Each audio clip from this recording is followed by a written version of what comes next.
Hello, good evening, and welcome to another edition of Eye on Port. It is proudly brought to you by Ghana Revenue Authority, Ghana Ports and Harbours Authority, GOIL Company Limited, West Blue Consulting, Ghana Community Network Services, and quite a number of media partners. Tomorrow at 8:30 p.m. on GH1, you should be seeing the abridged version of this program on GH1. Also on Wednesday at 8:30 p.m.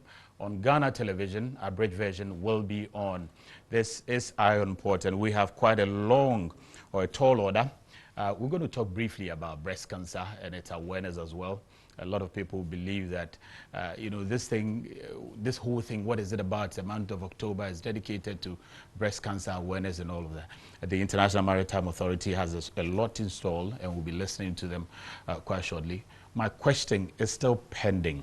The clearing agent, are they necessary evil? We'll be asking that question as well. So before that, and before all of that I've talked about, quite a number of issues are happening around the port industry. Some CSR jobs are going on. The Ghana Navy is celebrating 60 years, all of that put together. Take a listen.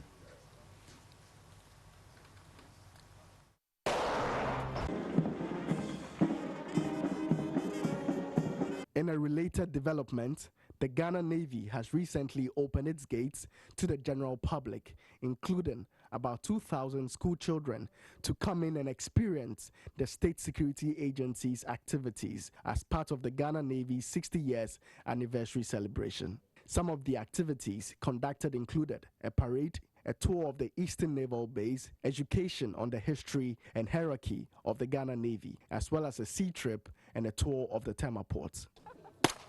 Live here. Amen. Fire. Amen. Commander Abu, Command Operations Officer of the Eastern Naval Command, said the initiative is in line with enhancing Ghana's civil-military relations.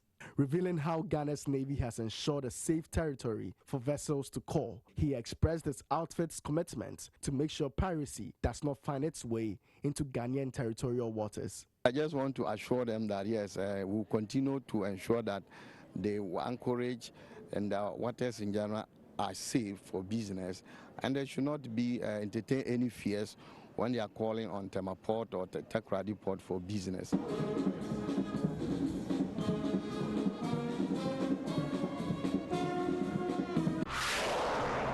The new flag officer commanding Eastern Naval Command of the Ghana Navy, Commodore Walker, who recently took office from Commodore Konto, has paid a courtesy call on the Ghana Ports and Harbours Authority to officially introduce himself to the Port Authority, who are key collaborators with Ghana's Marine Security Agency. The FOC also took the opportunity to solicit assistance from the Port Authority to improve the execution of their mandate. The Director of Takoradi Port, Ebenezer Afedzi, acting on behalf of the Director General of GPHA, urged the Navy to continue to help police the port's anchorage to ensure sustenance in Ghana's reputation of having safe waters. We want to have the presence of the Navy at our anchorages. Having maybe a vessel stationed there during the night.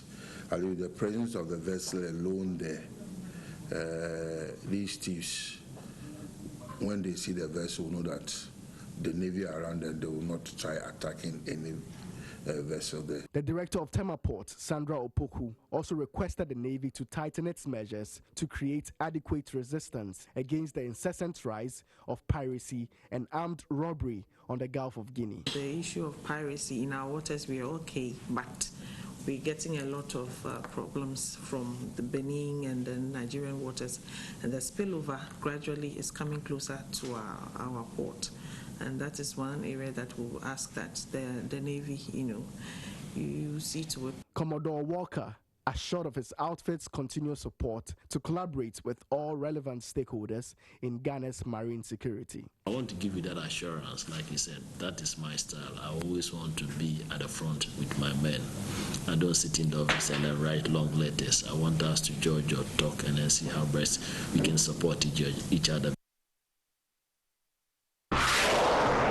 The Ghanaian coastline is reported to have become notorious for harboring a lot of public waste, and efforts by social organizations and associations to embark on occasional cleanup exercises have not yielded much results, since the interventions are not regular and sustainable to completely eradicate waste from the shores of the country. Beaches do not only cater for recreational needs of people, but a clean coast and the sea protects natural resources, marine life, and public health. This is why the Coastal Conservancy Organization, a non-profit organization, have resorted to move away from occasional cleanup exercises to organize a more regular and effective cleaning regime to solve the perennial filthy coastline of Ghana with support from the Ghana Ports and Harbours Authority. We identified the need for the Clean Coast Beach project, which meets a critical national interest to rid our coastline and beaches of marine litter and filth, an initiative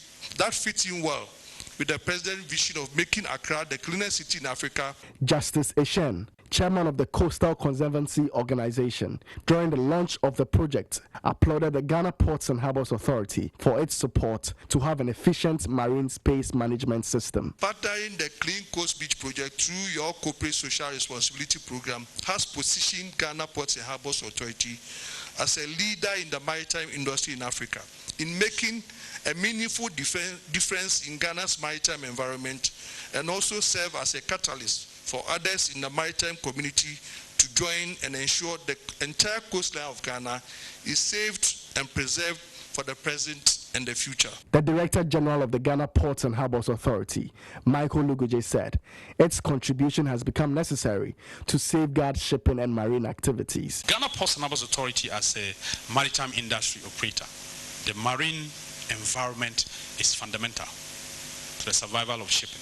He revealed that works are also far advanced to sanitize the ocean waters itself in collaboration with the Ghana Maritime Authority, and urged support from other stakeholders to assist in the sustainable initiative to clean up the beaches.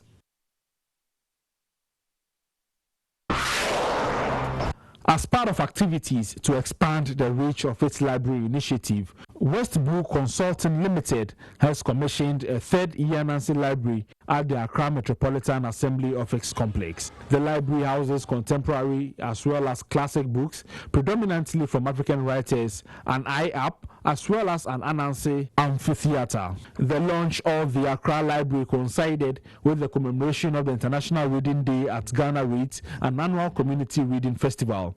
e-ANANSE is a bold concept powered by West Blue Consulting, where public libraries are established to revitalize Ghana's reading culture with a blend of modern technology. Nana Kwesi Janapintin, former chairman of the National Media Commission, urged other corporate organizations and religious bodies to emulate the initiative by West Blue and its partners for the e-ANANSE project. Public places need to have libraries.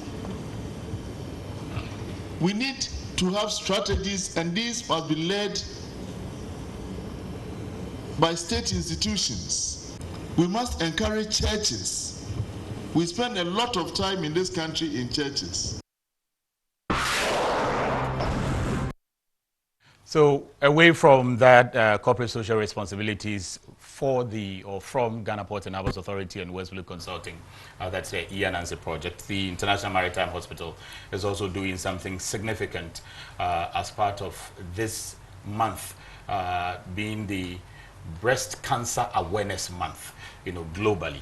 Let's take a listen to what they are doing, and then we'll talk a little about that.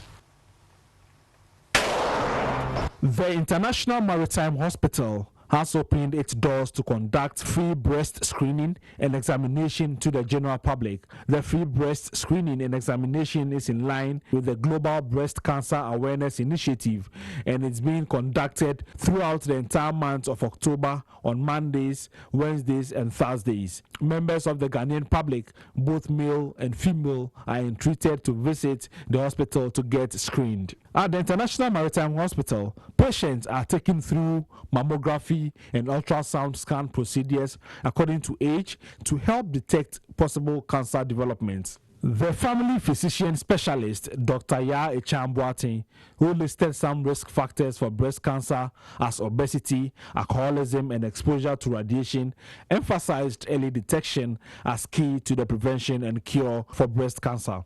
When you are able to detect it early, you will report early, and then we'll also be able to help. She said women who come for the screening would be taught self-breast examination. With our program, what we want to do is to encourage, and we will teach all those who are coming up for screening, we will teach them how to conduct the breast self-exam. This is something women in their reproductive age are supposed to do every 3 to 5 days after their menstrual period. The CEO of International Maritime Hospital, Dr. Sylvester Yawapong, said IMaH endeavors to be a socially responsible hospital and urges the general public to take advantage of the facility. My appeal on this occasion is that please, please, please, our women, don't get frightened going to hospital to check your breast. We have come of age. We know how the cancer is managed at the very early stage. All that we want is that please come early. Don't feel shy.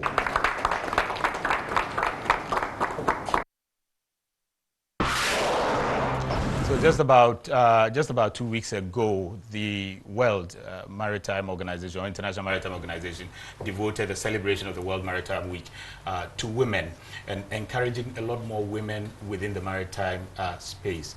So breast cancer is very important, the topic of breast cancer, and how do we eliminate that among the women who work within the maritime space and beyond, even generally in the general public. International Maritime Hospital is doing a lot as far as this campaign is concerned. Unfortunately, we're joined by some of the beautiful doctors and most experienced doctors in that hospital. Dr. Barbara Kabo is emergency physician at the International Maritime Hospital. Dr. Ya Echambuatin is also family physician specialist at the International Maritime Hospital. Ladies, good to have you in our studio. Thank you for having us. How is it going at the International Maritime Hospital? And first of all, I mean, what's this about? Why did you move to do this? I think globally, October is reserved for the whole month of October. It's reserved for breast cancer awareness. No other cancer seems to get that. It gets a week, but breast cancer, we've realized, is killing a lot of our females in the world. So it's been prioritized and given the whole month of October. So the whole month of October, we are trying to bring awareness to the problems. And in our part of the world, I would say the awareness is there, but because of the stigma, I like saying that the breast is a status of a female in Africa. So anything linked to that, there's some stigma. You don't want to shy away from it, because now if you don't get told you have cancer, then you know that your womanhood is safe. So we are trying to bring awareness to sort of eliminate that stigma. And then I think the stigma too attached to breast cancer is that they think the only treatment option is taking the breast away. That's why the awareness is, we are trying to bring about awareness, the screening to detect, to have early detection. Because when you have early detection and the cancer is caught in the early stages, you may not have to do the extreme ends of the treatment. Of the breast. Yes, which most women sort of shy away from. So when we detect it early, there are various treatment modalities you can do to get rid of the cancer, and then taking the breast off is sort of the last measure. So I think that with the screening and everything, they are educated on all those things, so that that fear is sort of taken away from breast cancer. Breast cancer should become like diabetes, hypertension, so that anybody can, any woman or man can just walk into a hospital. I'm coming to screen myself for this, so that we take away that stigma. And Dr. Yechan, you were going to add to that? Yes, so the whole essence of this program is for us to be able to detect breast cancer early. Early detection is treatable. We're able to treat, you're able to get cured. So let's not let our women die from a preventable and treatable condition. If you're able to come in early, you're able to get treatment. So that's our theme for this program. And the International Maritime Hospital, a lot of people will think that you're only focusing your attention on the women who are within the maritime space. Is that the case? So our program is open to the general public. Port, if you work at the port, if you're outside the port, if you're in Tema, If you're outside Tema and you can make your way to the hospital, you're welcome. Okay. And it's not just for women too, it's for men. Because, yes, it's rare in men. Less than 1% of men do get breast cancer, but they do get breast cancer. Men get breast cancer? Yes. And we've already picked up a gentleman who has a lump in his breast. Yes, it's just been 2 days of screening, but we're picking up some lumps already. So 2 days of screening, and you already have a man who has symptoms of breast cancer. Is that the case? He has a lump. A lump? Yes, so we're going to investigate. Having a lump means what? So breast cancer, usually the most common presentation is a lump in the breast. So when you come with a lump, it doesn't mean your lump is breast cancer. It could be something benign, but we need to investigate further to be able to determine whether it's cancer and needs to be treated or it's something else, and then give the appropriate treatment. So that's the route. So it means that you are inviting everyone, not just women. Everybody. Wow. Everybody. Okay. Women 20 years and above, to whatever age you can come, and then the men too. The men, any age limit? No. No age limit. No age limit. And we are entreating the men to bring their women. Yeah. Your mothers, your sisters, your grandmothers, your girlfriends. Wives and girlfriends. Everybody. Any female in your life. Bring them. Bring them. Okay. Have you invited the customs? Have you invited, particularly the port community, the freight forwarders, all those Maersk line, the shipping lines, and all of that? I think we've sent out letters, so everybody's invited. Okay, so they should all come to us. Yes. The Tema environs, the New Town, and all the other communities, everybody can be coming there. Anybody at all, and everybody. If you can help us with your location, because I'm sure you're going to be swamped with a lot of people. So we're at Community 3 in Tema. We're behind the GMPC flat, side A. We're on Google Maps. Just put in International Maritime Hospital. It would bring you from wherever you're coming. We're reachable on WhatsApp. Our number is 054-749-4254. You can find us on Instagram, IMaH_Ghana. We're on Facebook, International Maritime Hospital. You can find us there. And we have a helpline, 0303-220030. Okay, so I'm sure we'll display it on the screen, or display almost all the contact on the screen for those who want to come to you. But any charges, those who are not within, those who are not staff of GPHA, for instance, any charges? All right, so this is free. For everyone? The screening is free. So when you come in, you just... you're ushered up to, it's being done on the first floor, so you'll be ushered up.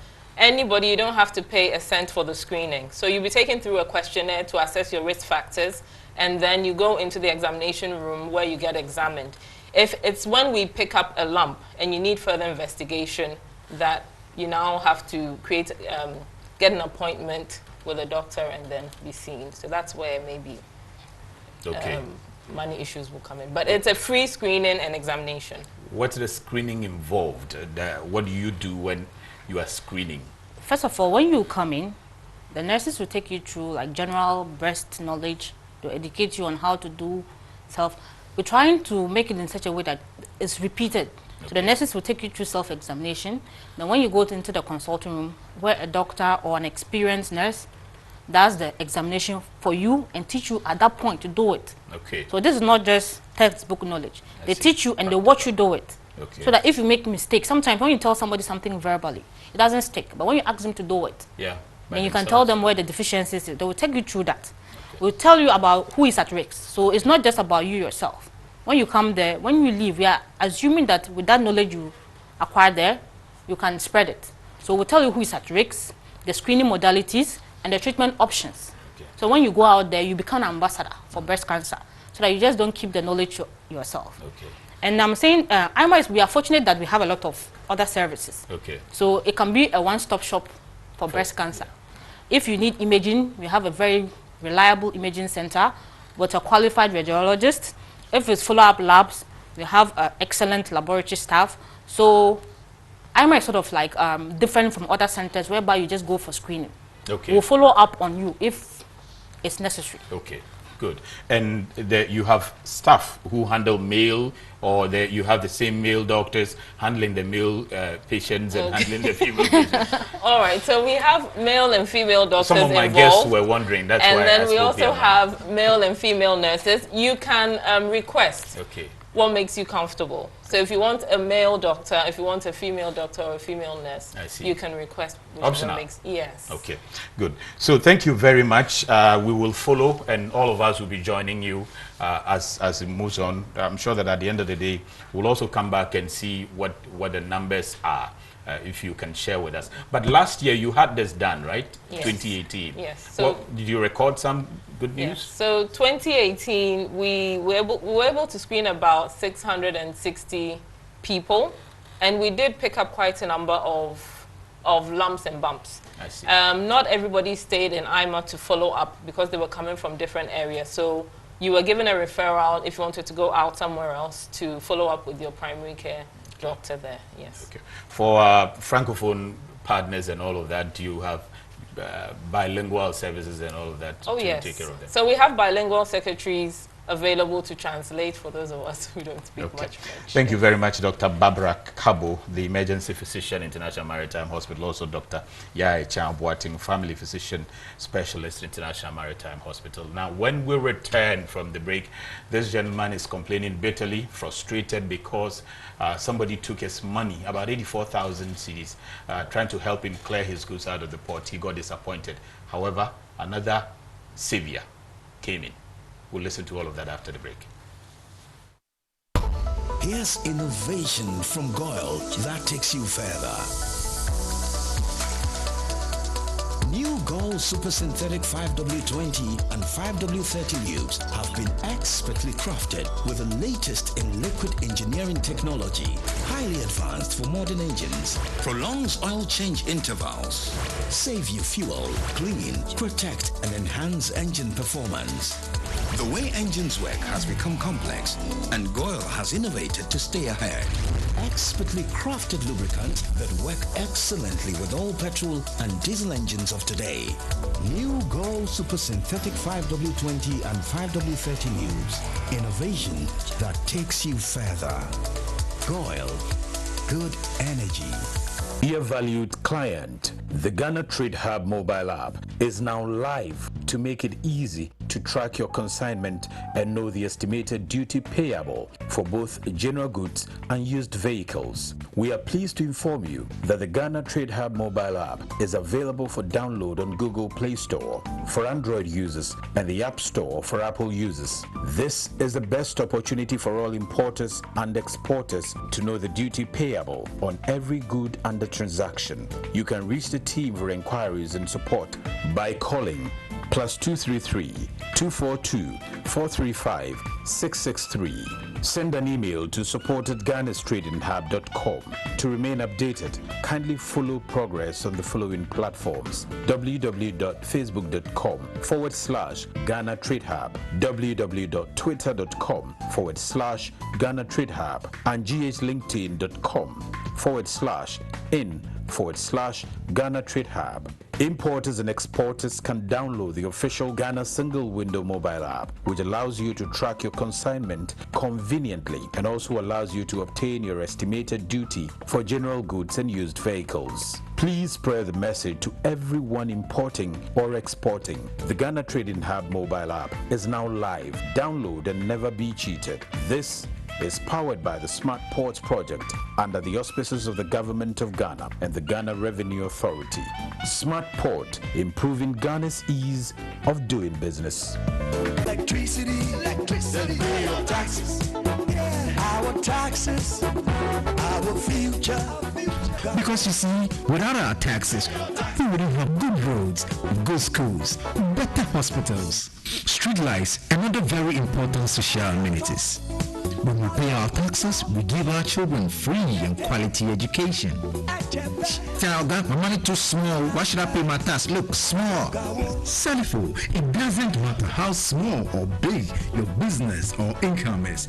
You still have to pay your taxes. The little taxes from each and every one of us, when put together, could give your community clean water. Or that deprived school with tables and chairs. Please pay your taxes. It is your responsibility. It is your civic duty. It is the law. Utiliser les ports de Tema et de Takoradi, c'est avoir un traitement rapide et sécurisé de vos marchandises diverses en conteneurs, en sac ou en vrac, ainsi que tous vos véhicules en transit. Le Ghana a construit un parking bien pavé pour tous les véhicules en transit. Une nouvelle gare frigorifique pour le stockage de la marchandise congelée en transit. Avec un nouveau centre de traitement de données construit et la mise en œuvre efficace d'un guichet unique national qui permet aux données d'être accessibles par tous les intervenants, le traitement des dossiers dans les ports du Ghana est maintenant efficace et plus efficient. Utiliser les ports du Ghana, c'est profiter des systèmes de portes électroniques et d'exploitation des terminaux, ainsi que de la réservation des navires en ligne, entraînant ainsi un parc de camions fiable pour un acheminement de vos marchandises dans les brefs délais avec un suivi satellitaire jusqu'à nos frontières. Les femmes, à vous les honneurs. Les ports de Tema et de Takoradi célèbrent la femme. Que les bienfaits de cette célébration apportent plus de bénédictions. Okay, welcome to the program. It's Eye on Port. And folks, we've been announcing and saying that there was this particular gentleman who walked into the port and complaining bitterly that he handed over some huge sums of money to a clearing agent to help him clear his borehole truck out of the port. But ever since he tried calling this gentleman who calls himself a clearing agent, text him and all of that, no better response. He gave him the money even before, 3 days before the truck arrived in the country. It's been about 30 days or so, and he can't find this guy. Take a listen to this story. Recently, an importer handed over an amount of approximately 84,000 Ghana cedis to a clearing agent, one Eric Senyor Labi, to help him clear his truck meant for drilling boreholes. He's not even picking my call.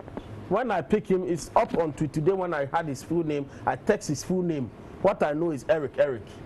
I text his full name. His name is Eric Labi Senyor. I text it to him. Immediately I called, then he picked. I told him what he's doing to me. Is it good? Because Indian, I mean him no kura our India hono agent ni ji sika no oye adwuma ni na correct. Ade wu mo awo ya Ghana ni ade na bedu ha. Ya ade no keke mame no na wo play hide and seek. Me minimum anka me fa adwuma we ma because anya ade am me ngimi ya me kukuru sika we ma but trust am wo madam for ni mu no nti na me de sika no man.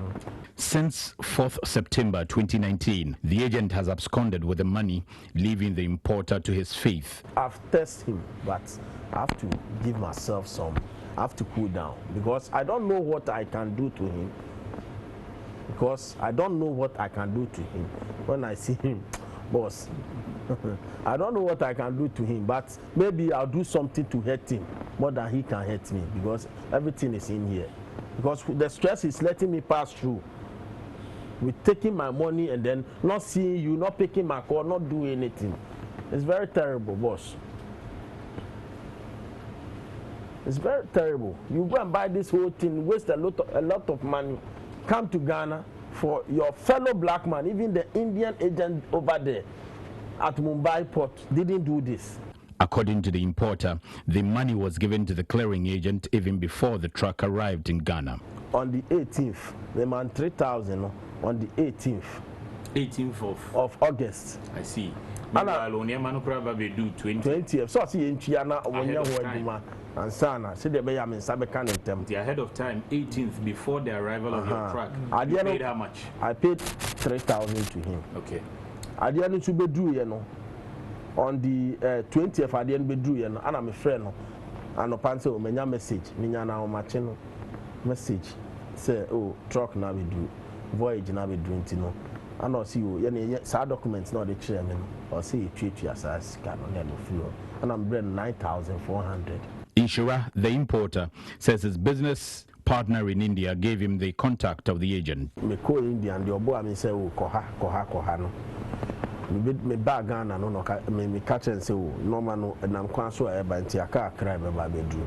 Enti no dru a ana obi sam say me obi a obi yama me ana me see ha me obi ana see ono kra ne container truck be ba na the agent no a good pa say the one no related na fine ana me see fine and then me dey no ba me o agent that meet me ama ono dey na yi because me kono so ka bibia no kore na me saka tino e ba sa no ade no bedru ye na ode gan na man agent no your friend Eric Labi Senyor ode sa Eric Labi Senyor idin na mama me nti me frɛ Eric Labi Senyor me frɛ no ana menini share our office for committee 11. Unfortunately, the office where the agent met Inshira is currently closed. I want to see him. He will not let me see. He does not pick my call. I'll text him more than 20 times. I'll call him a day. I'll call him out before he will call me one. Before he will text me one. So I don't know. Have you been to where you met him first? That's the I've been there. It's been closed. The office is closed. Yes. The place you first met Eric is closed. When he came, he just opened. It's a nice, furnished place. We met. We talk about things.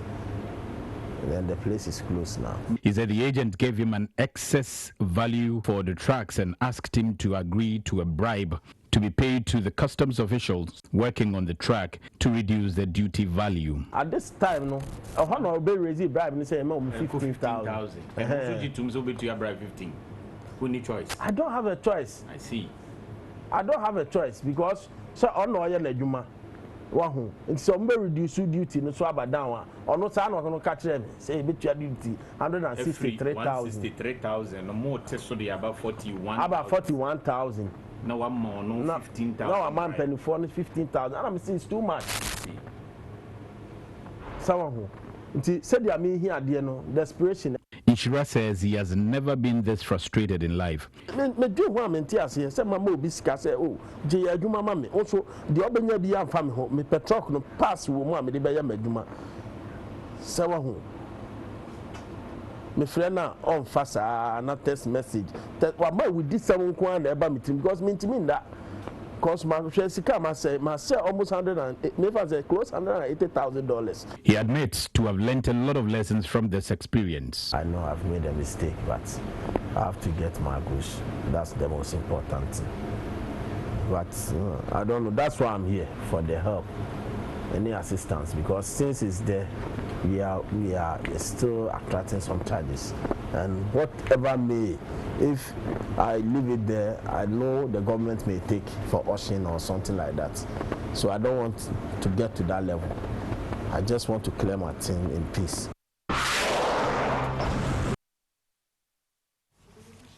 So Inshira reported, and as always, when we get that report, we hand them to the relevant agencies we know can assist. And they also advised him to write to almost all the agencies involved around the port: Customs, Ministry of Finance, the Port and Harbours Authority, Shippers Authority, and almost every agency he wrote to them. As well, we handed him over to the freight forwarding associations, and then for them to assess, we called up the president of the Ghana Institute of Freight Forwarders. We also called up some of the leadership as well. And quite a number of things have happened ever since he reported. I think I have Inshira on the line. Hello, Inshira. Yeah, hello, sir. So if you can tell us so far what has happened. Yeah, I mean, thanks to you, you and Mr. Archery, for, I mean, the guidance. But still, it's not getting hold of the Eric Pinonadi. Okay. We are looking for him, the police is looking for him. We collect the vehicle on Friday due to your assistance. Thank you with Ajimai. No, but you've been able to clear the truck. Yes, by God's grace. Okay. And so you have your truck now? You have your truck now, your borehole truck now? I have the truck now. Did you have to pay? How did you get money to pay for your duty then? I mean, we went through a lot. Went to this quick loan agencies, money, people who give money, the bank, for some loan. Okay. And 48% interest for 6 months. I see. And this is aside the money you give to the clearing agent, right? Yes, he has not even returned one city of the money. But we are trying to get to one of them. Okay, so how much did you give him all in all? You said 80-something thousand. Say it again. 83,500. That one, you left it with the clearing agent and you went to borrow another sums of money to go and clear your goods, your truck. Yes. What do Demurrage, almost 20,000 demurrage on top of the 83,000. It had incurred demurrage. It had incurred demurrage. Yes, more than 20,000. I see. Plus the duty cost you how much? was 100 and something. We paid duty for 74,500. 74,500 UT plus demurrage 20-something thousand, and then other charges all came to how much? I mean, it's close to 100,000. Okay, okay. But at least now you have your truck. What next for you? What next? What next? I mean, we are looking for him everywhere. We have information around them, so we are just, it's with the police, so we are looking for him. So we are telling him, I mean, he should come with the money and then everything will be solved. Okay, thank you very much. Thank you very much, Inshira, and we wish you well in your business going forward. Next time, I hope you have learnt your lessons. Deal with the legitimate agencies. Yes. Okay, thank you. So that's Inshira, the gentleman who imported that borehole truck. Now he's telling us he's got his truck now. The person, the institution that I handed him over to is the Ghana Institute of Freight Forwarders. Their technical committee member is Kwaku Ochre-Dako. The president, Kwabena Ofosu-Appiah, also helped significantly as far as this is concerned. And they took over, and the rest were their job. Now, fortunately, I have Kwaku Ochre-Dako in the studio, KOD, who is also part of, is it Ethics Committee? Yeah, National Technical and Ethics Committee. Okay. So, KOD, ever since I handed this gentleman to you, what happened? How did you help him to get this truck out? Let me say good evening once again to your listeners. I think when he made the complaint on the show, when we were on the show the other time, I told you I did not know the stage at which they were, what had actually transpired. That's at the time that he was making the complaint. So I needed to get hold of the document. So straight away, the following morning, he came to Tema, I think with your assistant, to my office and then handed over to me an original bill of lading. So by that document, I just entered the chassis number on the bill, and then I realized that a declaration had been passed as at 12th of September, but duty had not been paid. And I went further to policy and programs at headquarters to go and find out customs, yeah, which company was actually handling it. I went there and I realized that the company in question was called Gold Line Logistics. So I took the telephone numbers of the directors of the company. So I placed a call to one of them. Apparently, he was away from Tema. So he didn't know anything about what I was talking about. So he also directed me to somebody in the office, which happened to be the data entry clerk. So I went to him and I asked him, a complaint has been lodged that your company has collected some importer's money, to clear his car. And up to now, over a month now, the car has not been cleared. What is happening? And he said he's not aware. So he actually had to call about 5 people to even find out who actually even sent the declaration. The owner of the company was not aware? No, he wasn't aware. That his company had been used? No. By this clearing agent? Yes. So before then, I had placed a call to Senor, and I told Senor, I asked him whether he has paid. This agent in question? Yes. He said, oh, boss, yeah, senior. I mean, when he saw me, he knows me. So when he saw me, he said, okay, oh, senior, I have paid the duty. So what is, preventing you from clearing the car? He said the chassis is wrong. The chassis he used in creating the CCBR it's wrong.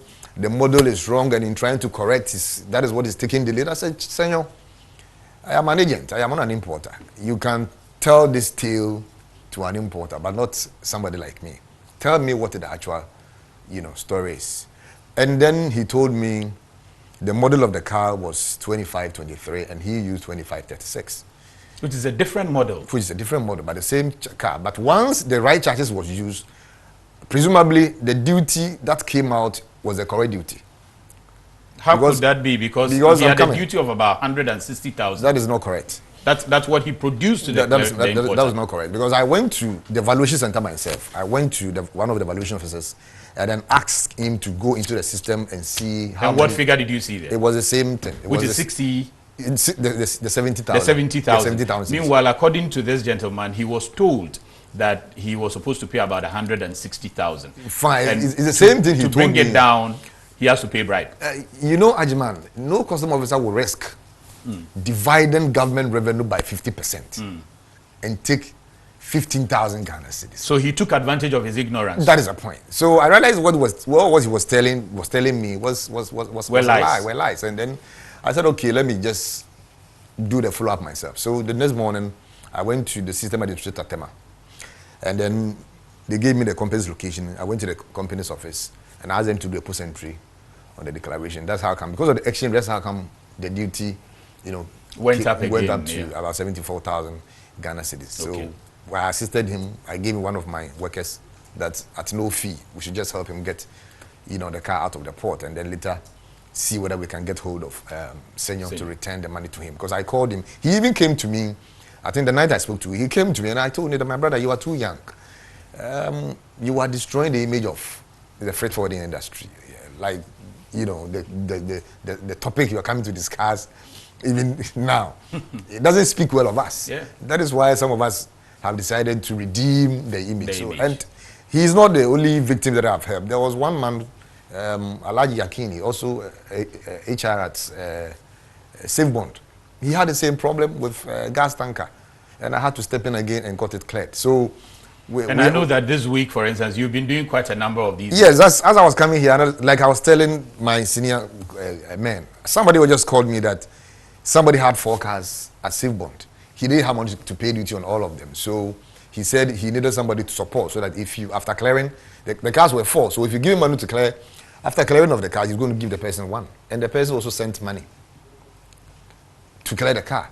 The cars have been cleared, but anytime he plays a call to the guy tells him there are problems, teller's release hasn't come. But when I just said the car has been delivered, it's delivery allowed. It's been examined by customs. Okay. The car has been cleared. So that is exactly what. So the long and short of it is that you have been able to help this gentleman to clear. Yes, the car is cleared. Yeah. After going through all of that, sure. And you identify, that is key for me. You identify that this gentleman used a company's name, a company that is not aware that he was even using their name to clear goods out of the port. No. And you see, you can't blame him too much. I blame the data entry clerk. Because of where we've got into in the single window and how automated the system has become. It's a matter of just getting your invoice or information on your phone and then send it through WhatsApp to somebody in my company. Okay. Just prepare a CCVR or a declaration for me. He would do it. When it comes, he would just download it on his phone again and send it to the person. So you, the managing director, will be there without even know somebody's even using your company. Wow. Until you do an audit trail.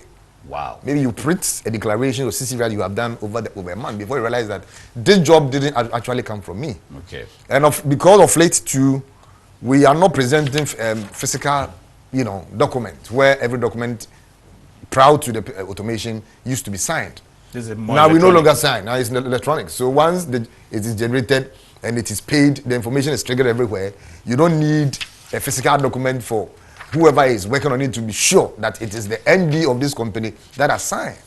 So that is also another a problem about it. I will have to say a big thank you for the job that you have done together with the president of GIF and ACCRA and all of that, who continue to do well in resolving some of these matters for us, and also clearing the name of your agency. And that's why we set the tone with this question. A lot of people don't get it. Now we're asking whether the clearing agent is a necessary evil. Now there are 2 things we expect you to do out of this. We're asking, being necessary evil means that whether we undesire them, but we are expected to use them. So the first issue I want you to get is, whether or not we undesire the freight forwarders, or whether or not we are bound to accept them. Now, you have just seen 2 scenarios, which I want you to consume very well, because there is one clearing agent who messed somebody up. There is one also who has really, really solved the problem for them. So are they all bad? That may answer the question whether they are undesired or whether they are bad. And then whether we need them, we accept them or not. Can you sit in Australia or Papua New Guinea or in the USA and decide to fly all the way to Ghana just to come and clear your goods and go back to the US? It's almost impossible. You're a doctor, you work at Rage or something, and then you have to rush and go to the port and go and clear your goods. No, you don't even understand the jargons in there. When they say TUU, you don't even know what it is. So you need somebody to do this job for you. So we'll be digesting these topics and these issues and find out how we can also regulate the system. So if these are the professionals we are supposed to accept and we need, how do we ensure that whatever they are going to do, they do it efficiently and professionally for all of us? It's not just Inshira who was caught in this particular issue. I'm going to play another tape to you about 4 or 5 clearing agents who have been caught in this particular scenario. Take a listen. By law, every importer requires the services of a clearing or forwarding agent to clear his or her goods from the ports of Ghana. A clearing or forwarding agent acts as an intermediary between an importer and state agencies who matter in the clearance chain. Despite this critical role that freight forwarders play in the clearance chain, a lot of importers have had terrible experiences with clearing agents, some of which have led to the confiscation of their goods and loss of monies. A Canadian-based Ghanaian, Samuel Maulawe, who imported a Nissan Maxima into the country but failed to meet the 60 days clearance period, blamed his clearing agent for the confiscation of the car. According to Maulawe, he imported the Nissan Maxima into the country, but his clearing agent deceived him, and now he cannot find his car. When I came, he was not trying to release all the documents to me. Then I threatened him, forced him that I need the extension. While the clearing agent, Seth Klokpa, blamed the importer Samuel Maulawe for the seizure of the vehicle. So when the 60 days, 62 days reach, I even apply for extension. During that time, I was giving them information about where we reach, about where we reach. So after some time, the man told me that we should forget about the car. Another importer, Francis Dunu, imported a Toyota Highlander 2008 model, which was confiscated and subsequently allocated to someone else because he claimed his agent misled him. So I was relying on the professionals who have given the job to do. Very unfortunately, they disappointed me along the line. He had developed the impression that the clearing agent and custom officials had conspired to rob him of his car and money. That is why I am even seeing the conspiracy as in somebody being a vulture or a scavenger just trying to count days to jump on my vehicle. Francis even shed tears. I'm sorry you have to tear at this point, but it's a frustration a lot of people go through. Again, an importer who imported a 40-footer container filled with energy drinks accused his clearing agent of fraud after the agent allegedly cleared the goods on his blind side and sold them. And he was telling me that a friend of his who worked in the system, that's what he said, in the system has involved him that somebody has cleared the goods from the system. Then I said, how can my container from the system? Then I said, how can this be possible? Because you have my document. And I have given you money. So how can somebody clear the goods from the system without your knowledge? He said he began thinking that some government agencies connive with the clearing agents to make life unbearable for importers. Even religious bodies are not spared in this whole alleged fraudulent cases, as recently the Catholic Secretariat had their clearing agent forging documents on regular basis to rob the religious body of monies on their duties and port charges. We should also look at the payment options available and make sure that we explore those ones. For instance, if I have to make a payment, like the Catholic Secretariat, I don't see why the Catholic Secretariat should give cash to somebody. I don't see why. Look, you can, these days, the banking systems are all over. You can set up in your offices electronically. So somebody brings you an invoice, and in their case, they can even have access to the GCNet platform. The finance manager of the Port of Tema at the time had an advice for importers. We're looking at those alternatives to make sure that at least the consignees get involved, they get access to the invoice, so that if a clearing agent comes to tell you this is what I have printed from GPHA, at least you can also verify. Lack, however, eluded a clearing agent who allegedly defrauded some persons under the pretext of giving them cars. The agent with the name Samson allegedly took 9,000 cedis from a couple. According to the couple, they took a photograph of the agent before handing over the money to him, which assisted the port security to arrest him.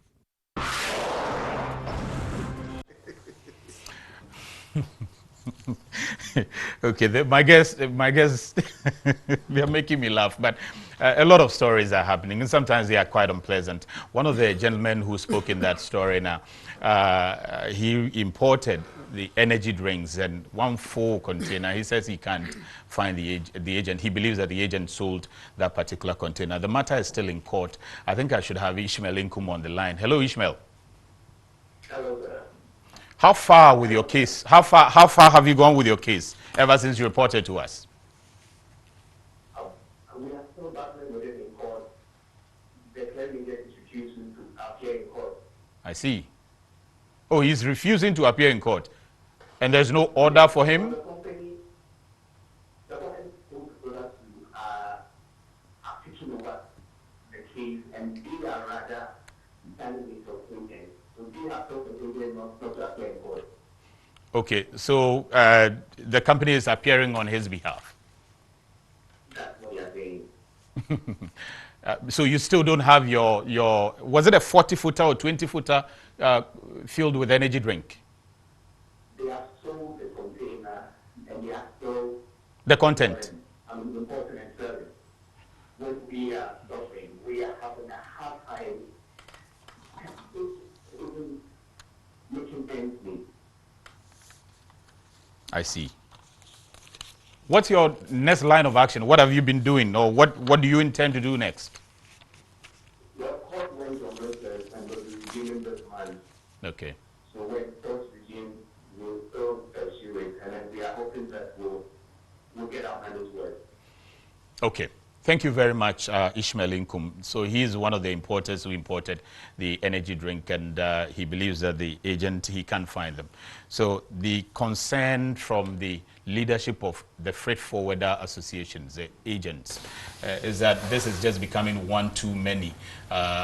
Some bad nuts, like we have in every institution, everywhere, organization. Some bad nuts are really, really destroying their names, and they feel that it's about time we answer some of these questions now or never.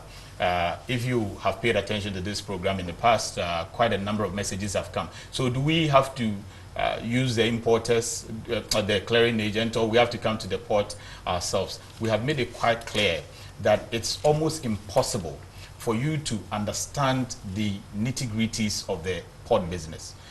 People study a whole 4 years for degree before they are able to see all of that happen. And the freight forwarders, they get a lot of training before they have it. That's why we have World Maritime University, we have Regional Maritime University, universities training people to do this job. So you may not be able to do it yourself if we let you come there. So it's almost impossible, aside the fact that you may not even have the time to come there every day. And if you want to look at about 30 million Ghanaians, all of them trooping the port to go and clear their own goods, it's almost not possible.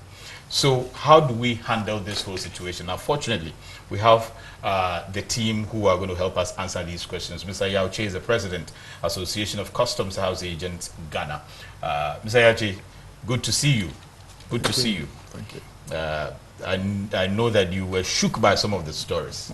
Mr. Smile Agbemenu is the supervisor, Customs Policy and Programs Department.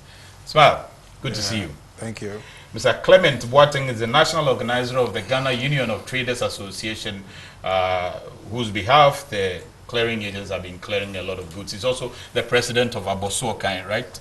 Traders Association. Yeah. Good. So Clement also joins us. Now, maybe Smile first. Who are the clearing agents? Okay, thank you, Sami. Good evening to your cherished viewers.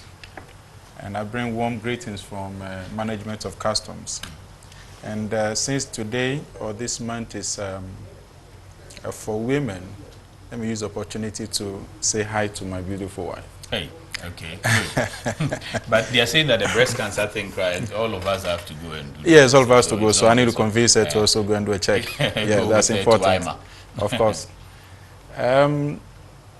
Let's put it this way. So, clearing agent, popularly called custom house agent or freight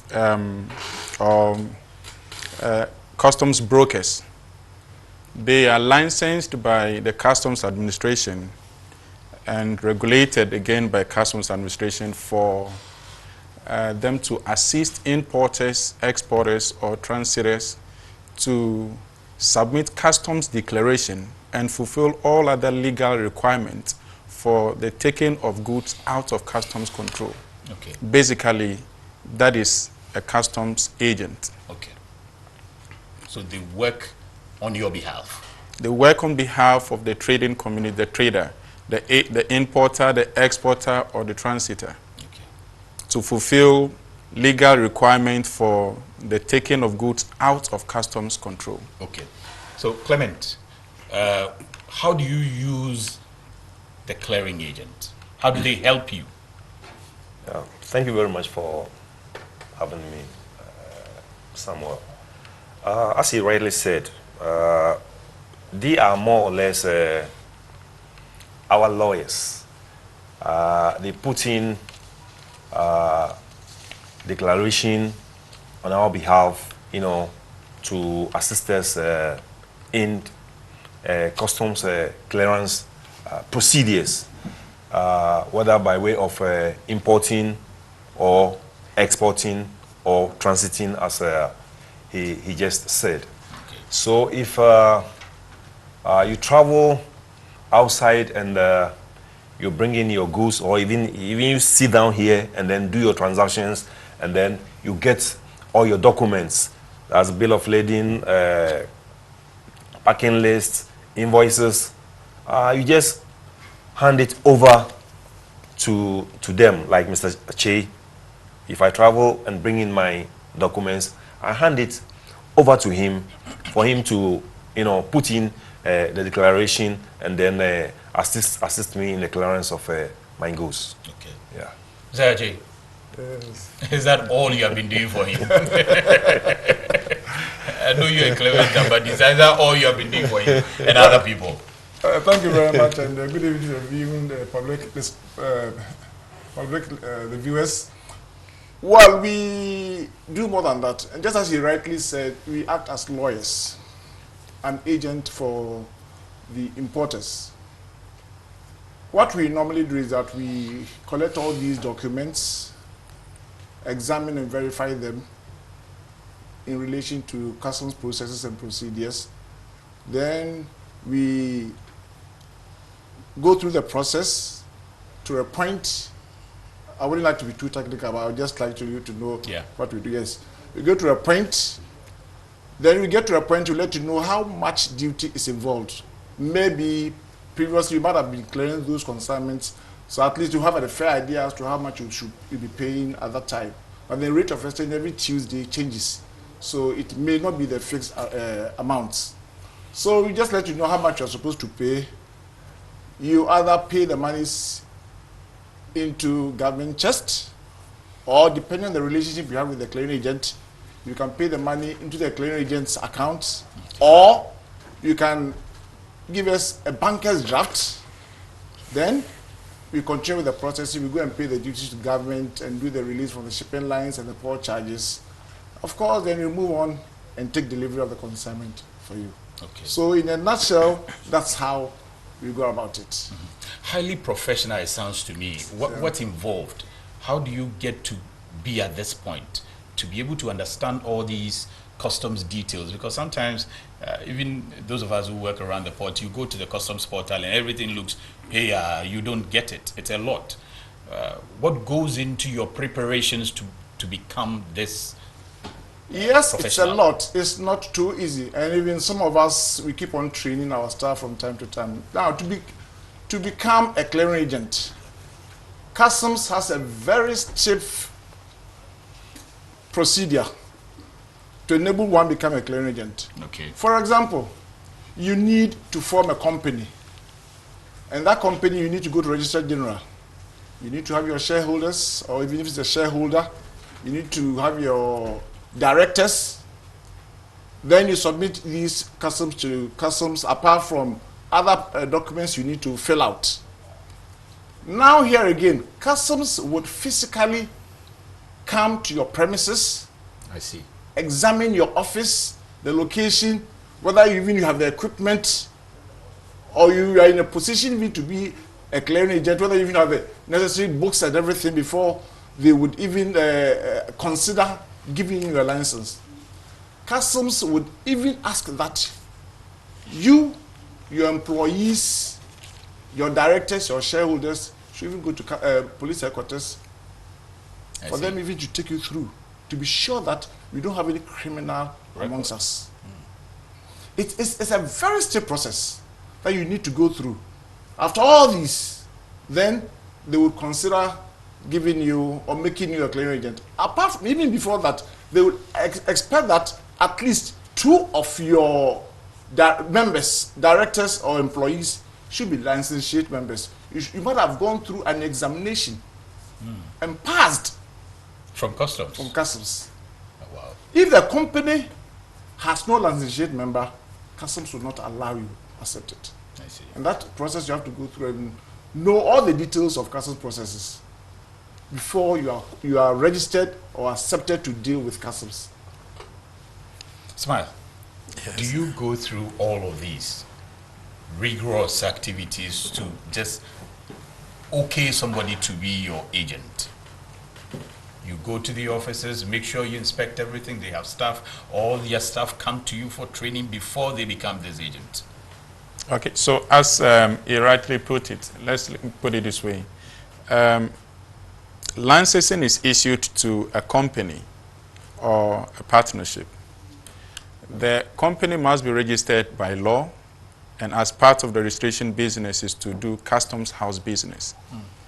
And write an application to customs, then we go through a vetting process. There are some requirements to fulfill, which also relates to the provision of your physical address that will be inspected.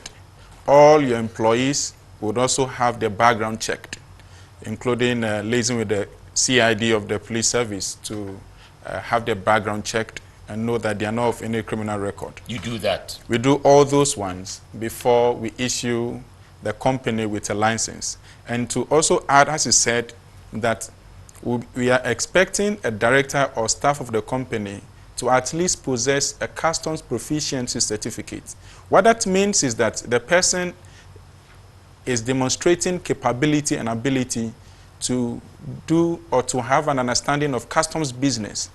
So it is not every staff of the company that we're expecting to have a good understanding of customs business, but we have some key people that must be able to do that. One key person is the proficiency certificate holder who has undergone the thorough examination process organized by customs to certify that this particular person understands customs business. Now we are expecting that person to bring his knowledge to bear on the work. You see? So these are just about the summary of the processes that are going through. Okay. And it is quite, it's quite serious to be able to put somebody as a customs certificate, a customs house agent. Okay. To issue you with a license, it involves quite a lot of due diligence on the part of customs. Wow. Yeah. So the folks that at the end of the day we can call professional clearing agent would have gone through all these due diligence. That's correct. Okay. When they are done, is there a way one is able to identify them physically? If I see one walking around and he says, I am a clearing agent, how am I able to tell that this fellow has gone through the rigorous due diligence that customs expect them physically? Can I be able to see that? Is there any identification mode? Like if I see a lawyer, there's something that I should know that this, like they've all said, they are lawyers for the importers. There's something that the lawyer must show me, either by certificates and things, they are supposed to show me something. You are a professional customs man. I see you pay uniform and all of that. Am I able to tell that this agent is legit, has gone through all the rudiments? Okay, so they don't hold an ID card issued by customs, but then individual associations issue them with ID cards. Now, for you to be issued those ID cards is dependent on information from customs. So, yes, if you see them, you request for a form of identification. They will give you a form of identification issued by their respective associations that they belong to. Not coming from customs directly, but then we also pass this information to the ground handlers. If you go to terminals, we pass information about the members to these terminal operators so that they can know the people that they can deal with as custom house agents. You certify them. Aren't you able to give them that kind of badge to say that I have certified you? Do you have to leave it in the hands of their association members? One, I said that the company is issued with a license. Okay. The license is issued and clearly identifies the company and assigned a unique reference. Okay. So that is to be displayed by law in the company's office. So if you walked into a custom house agent's office, you are going to see that particular license in the office. Okay. Two is that for every proficiency certificate holder, we issue that person with a certificate. So if you demand that certificate again, you will see. Okay. It is not in the form of an ID card, but these are documents that are verifiable and should be made available by law at their areas of operations. Okay, so then, Mr. Yarchi, you are president of one of the associations, right? Yes. The Association of Customs House Agents Ghana. Okay, ACCRA. ACCRA. There is also the other one, the Ghana Institute of Freight Forwarders. Yes. Kwabeno Fosuapia is president of that. There's QBAG as well. Yeah, there is. Who's the president? QBAG, the president is Mr. Nto. Okay. Is there any other association? FAJ. Okay. So there are 4 associations. Yes. And according to customs, you are supposed to sort of show to the world that these people are legit people who have gone through the rudiments of the business. How do you do that? We still do that. As he rightly said, we do that based upon those who have certified by customs or have been accepted, the customs have accepted to work with them. Okay. Now, in registering your company, you need to submit all the names to customs. As he said, you have to go to CID to go through all the criminal records of the various employees before they are accepted as employees of your company. And virtually do that even on a yearly basis. Okay. So every year you would have to do that. Now the association would also have to issue an ID card to the individual members of your company. Who have been approved by customs? Who have been approved by customs, yes. Okay. What form of ID card do you give them? Is it a hanging one? Yes, something just to identify yourself that you are a member or a staff of company A belonging to association A. How secured is this ID card? It's quite secured. It's quite secured, but all depends on the company. Which company? The company that customs is dealing with. I thought you said the associations give these ID cards. Yeah, associations give these ID cards. An ID card. GEF will give an ID card. Let's do it this way. Customs is very cautious about dealing with individual members of the companies. Customs deals with the company, Integral Freight Services Company. Customs deals with you. Now, customs expects that one member of your company, at least a member, has a proficiency certificate and that you can do the work. So customs expects that you as a company, customs would not like to hold an individual, be chasing an individual through the courts. Or that's so he wants to clear. deal with the company. Now the company also deals with the association. Yes. And I'm saying that you, the associations, give identification, forms of identification, like Agbemenu is on his chest. Yes. Customs is on his chest. Yes. You are supposed to give that kind of badge. Yes. How secured is the badge that you give to the agents that everybody can say, I have seen an agent walking? It's very secured. How secured? I can't produce it anywhere? Are there elements on it that nobody can produce Yeah, you have somewhere else? security features on them. You have security features. Easily identifiable? Yes, the public identifiable. Yes, immediately I see an ID card, I know this is a forged one, is the proper one, this one belongs to GIF, or this one belongs to ACCRA, and I can know which company you also belong to, either company A or B or C. What's your secured. Assessment of the freight forwarders who are operating within the port space now, currently? Assessment. Well, I think we are doing very well. I think we are doing extremely very well, but then we still have some problems which have necessitated our having this discussion this evening. Yes. Just like we have in other companies, even the banks and others, and wherever there is money, you should expect that some of these fraudsters will try to push through. Yeah. We are having difficulties, especially with how documents get to the various companies and the link between the various companies and at times individuals and the importing public. Okay. That's our problem. Now, in most cases, you would ask an importer, whom did you give the document to? He will give a name, Kwame Mensah. But customs primarily does not even know Kwame Mensah. Even the associations, we are, as much as possible, we try to deal with the companies and not with individuals. So we expect that the company should be responsible for everything that goes on at the port. But unfortunately, in most cases, the importing public, he might have known Kwame Mensah to be the son of a guy in the US, yeah, or he knows Kwame Mensah to be somebody, a friend's son or any other person. Then he tries to deal with Kwame Mensah. He may not even know his office. He may not even know his level of professionalism.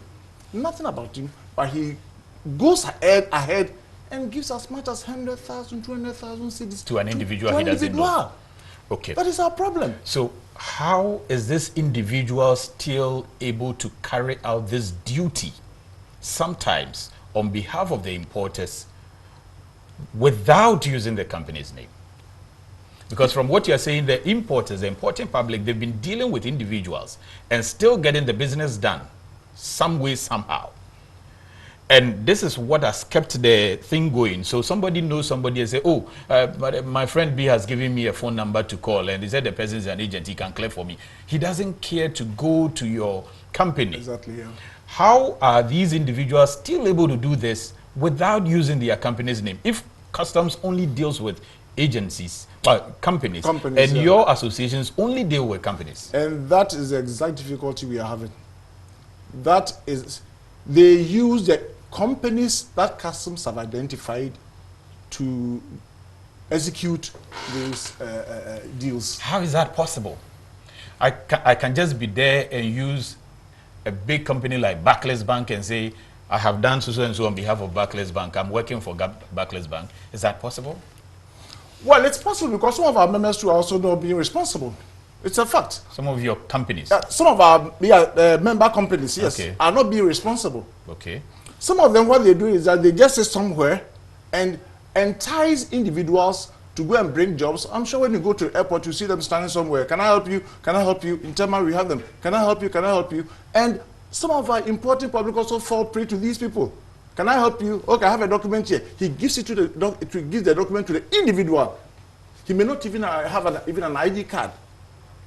Now he manages to entice a company, a registered company, and executes the processes through it with the blessings of customs. Of course, customs only knows the company, so customs wouldn't have any problem at all dealing with the company.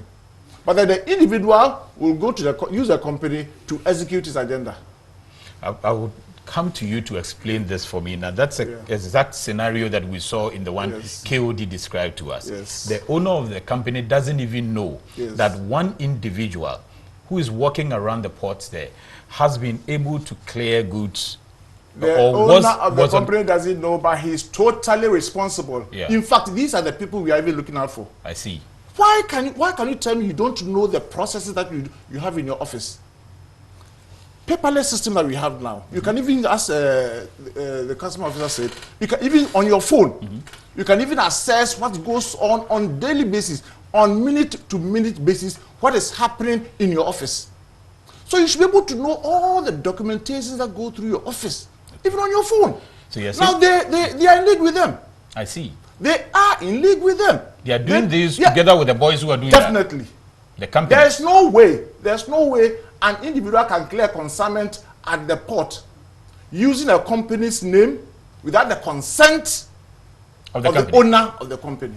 Interesting. Yes. So whenever an issue comes like this, we have always been recommending that it shouldn't stop on the individual. We should move on to the company and, if possible, make them liable. The directors, the shareholders, I don't know what the law says, but then all of them should be taken to a police station and questioned.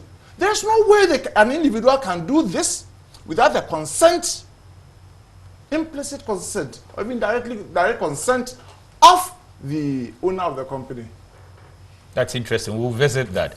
But Smile, assume you find a company that has flouted like this. Do you expect the association to hand them over to you, or can you move and take action on such a company? Okay, so just about the case that you discussed before we came on the show, in this case, if the issue had come to us, we will not deal with that individual, but the company. So the directors will be held liable. What happens is that the person probably had given his documents to someone outside per the recommendation of someone, and then we do not give access to our electronic platform for submission of declarations to anybody at all. Access is restrictive. So long as you're able to use the platform to submit a declaration, it means that you have been licensed to do that. Now, if you allow your platform to be used for the submission of that document, then it means that you have given your consent to that. We'll come after you, not that individual anywhere we cannot find. I see. Yeah.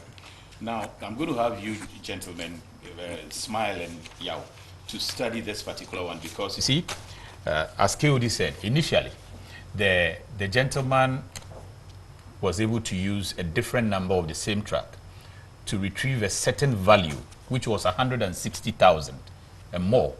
That is what the importer was supposed to pay. And for him to get it reduced, he needs to pay some bribe to your men before he can get it reduced.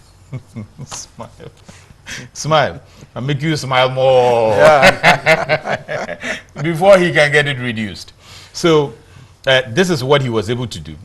And the entire thing, when KOD looked at it, they were fake, because no such amount was generated, and the track cost actually in the system at the time 67,000. It rose to 74,000. Yet he was able to generate customs, and I see customs documents that said that he was supposed to pay 170,000. I would let you study this. The two of you can share. Clement, all of these things, you use the agents to clear your goods out of the port. What has been your experience? Well, if I want to look at the overall performance of the freight forwarders, I would say they haven't done so badly. To be fair with them, they've done a good job, but it's only we have some few miscreants within them that are contributing to this problem. Yeah. But you see, I will blame Mr. Che and his men for not embarking on an educational drive, you see, to inform the public, you see, about who to deal with if you want somebody to, you know, clear your goods for you. Because like they said, people will just meet somebody and just know them by their name. And that has been the order of the day. They never mention their companies to them. Oh, my name is Kosi Owusu.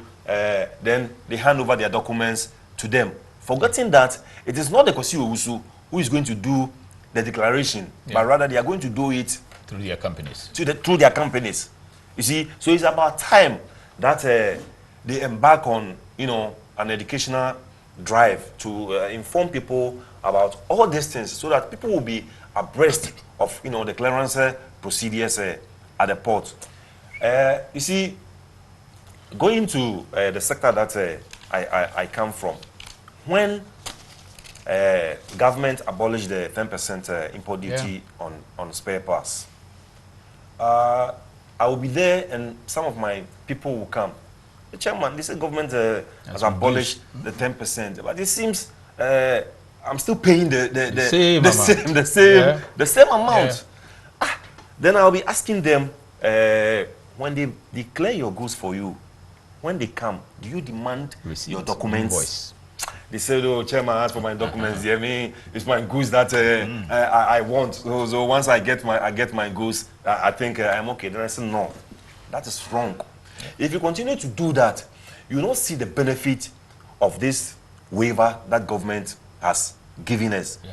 When they come, demand your documents and see that the money that you parted with is what is really reflecting on the document." And when I started, you know, educating them on that drive, they later came back to me and said that yes, what they are paying now, they are now enjoying the benefit of that 10% waiver, because when they bring in their goods and they demand their documents, what they were paying previously was far on the higher side.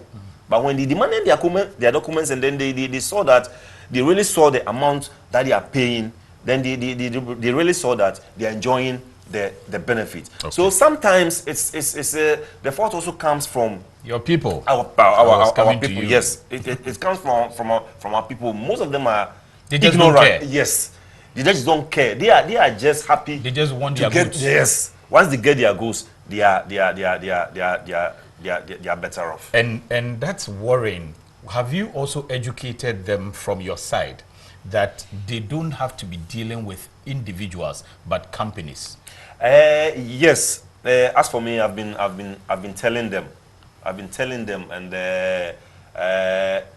on meetings that we have, we do tell them. Sometimes we even invite, you know, customs as our resource person to, you know, come and address them. And for Mr. Che and his people, on Guta level, we even have platforms that we share information.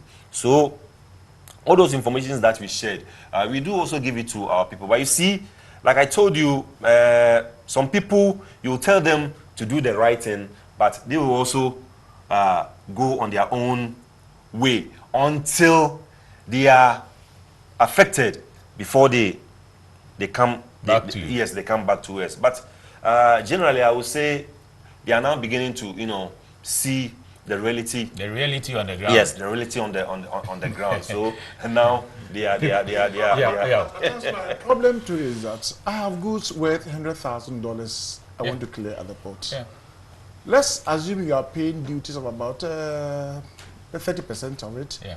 30% of $100,000 times 5.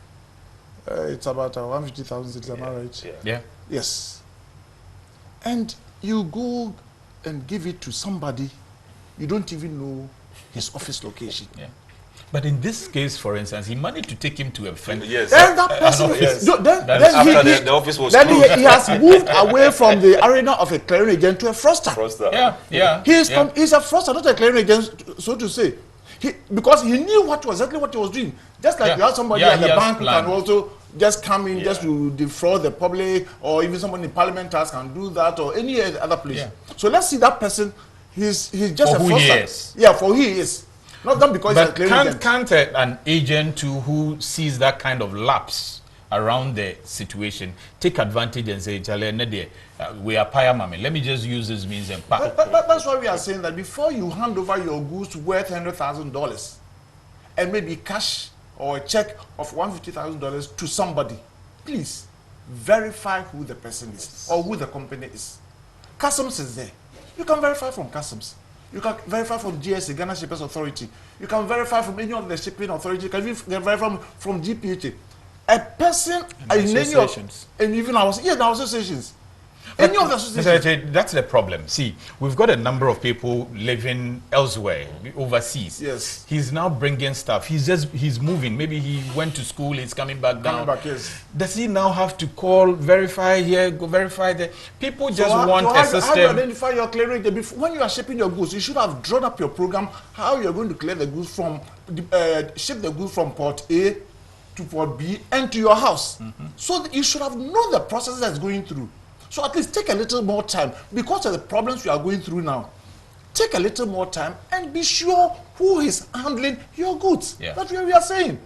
Assuming that you can, granted that you can do that on the hand side. But then the issue is that it is not as easy as that now. There are people who are defrauding us from time to time. Yeah. So hold on. Now when it comes to Tema, before I give my consignment to company A or to Adjoa Mansa, let me know who A is. Okay. Let us take some time and verify who the person is. Your goods is also worth thousands and thousands of dollars. Now, isn't there a way you can list all the companies who work for all these 4 associations you have listed? All of them. And we can go either on ACCRA's website. Is it FAJ or FAGE? FAJ. FAJ's website. QBAC's website. Yes. GIF's website. And I can find every company that is registered under this. We have that. Can we also have a way to tell the general public that minus these companies, do not use or call any individual? Can we make that emphatic statement and say that going forward, nobody is going to entertain anybody if that call has not been placed to a company that is among the list there? Is it possible? It's possible. It's possible. The only problem we are having is that we are competitors. Yeah, but your name, the companies are on the website. When you go to our website, I can talk for GIF and talk for ACCRA. We have websites. When you go there, it's there. It's openly displayed. The names of the various companies in good standing have been published. Are there? Yes, I think I saw GIF in their papers the last time. The names of all companies in good standing have been published. And a company in good standing should also have a website. Yes. By themselves. Yes. So the importer who wants to bring in something should be able to, okay, I've seen this company A, company B. Yes. Let me click and see what they offer, what their charges are, and deal with them. Yes, and deal with them. Can that be the standard instead of people can just call individuals? Well, even if it's a company, you still have to call an individual in any case. Why? Even if it's a company, you have have to call an individual to get to the company. No, they have a website. They should have details. So the website is there, the telephone number is there. You have to talk to somebody before you get there. And physically, you can also even go to the office. And it should be, when you enter any office, it should be able to give you an idea of what the company is. Okay. Let me come to Smile. Smile, this is very important, you see, and the messages are flowing even from freight forwarders. Because some of them who are the legitimate ones are complaining bitterly that this is good for us. You are making people know that we, the legitimate ones, are suffering. Yeah. The government just announced 30% reduction in the HDVs of cars. Yes. And then announced 50% for general goods. The worry a lot of people are seeing is that you get into the market, even though we're expecting that the impact will take some time to reflect. But you get into the market and people are not seeing the difference. This gentleman whose truck came in, when we check the value of his car, even before the 30%, where's my producer, Solomon? Even before the reduction in 30%, the value is not even up to 100,000. After the reduction, it came to 60, as at the time we checked, 67,000. That was the same time this clearing agents presented a value of 170,000 to the person to pay. The worry here is that we are creating an unnecessary impression as if Ghana's port is so expensive that nobody can use. Meanwhile, government is doing all it can to reduce. But no matter how you reduce, the person who is standing in the middle, who is supposed to be everybody's lawyer, says no, the amount is still high. What policies are you putting in place from customs side to deal with this matter? Because it's serious. Otherwise, government can even reduce the thing by 100%. People will still not see. Because when you come, somebody else will tell you that, no, you have to go and pay 3 times the cost. Okay, let's put it this way. Again, if you go onto the sites of the associations, you'll see the list of all licensed custom house agents of good standing. But notwithstanding that one, we can also do it another way. You don't necessarily have to give money to the agent to pay for customs duty. Customs has actually modernized and has also improved on payment methods. So all you need is to have your declaration passed and have a unique number generated called a declaration number. Give that information to the importer. The importer walks into the bank and is able to pay that amount. So if you want to be smart on the part of the importer, all you can pay the agent is actually the service fee. But any money you would want to pay to government or any of the authorities at the port, you can't actually be able to do that on your own without the involvement of the agent, because the platform has been created for that to happen. I can sit here and be able to make a payment to EcoBank on a declaration not passed by me, but by my good friend here, as me being the importer. So that these are the efforts that customs is making or has made. You do not have to give money to the agent if it has to do with payment of taxes. That money, that payment can be done by your own self. So all you need to do is to walk to a registered office, hand over your documents to the person, let the person do the agent do the processing of the documents for you and the submission of it for you. When it requires the payment of the money, do the payment yourself. Now, even if you are not able to do the payment yourself, there is a platform for you to be able to verify what was paid, how much was paid. So we have created enough of those ones. Before you even give the money? You can. Before you even give the money? You can actually. And I'm saying that you don't even need to give the money. You should pay You can direct. be able to do the payment by yourself. Would you advise that that becomes the standard, that now importers should be paying their monies directly? So again, we come to the provisions of the law. We're talking about liability of a tax. The importer, the owner or agent is liable. Anybody at all can be a taxpayer amongst these three people, this group of persons. So we cannot be restrictive. But you, as the importer, you should be able to know if you have built a relationship between you and the agent that you think you can be able to give your money to do payment, that is fine. If you're not comfortable, the service you can require of the agent is the submission of the customs declaration and fulfillment of all other legal obligations. But the one relating to the tax payment, you can do that yourself. You can't always do that yourself. So long as you have control over the money payment, there will never be the case of any of this that has come up. People have raised the worry that, you know, your goods have come. They tell you that, you say you want to go and pay your things. Fine.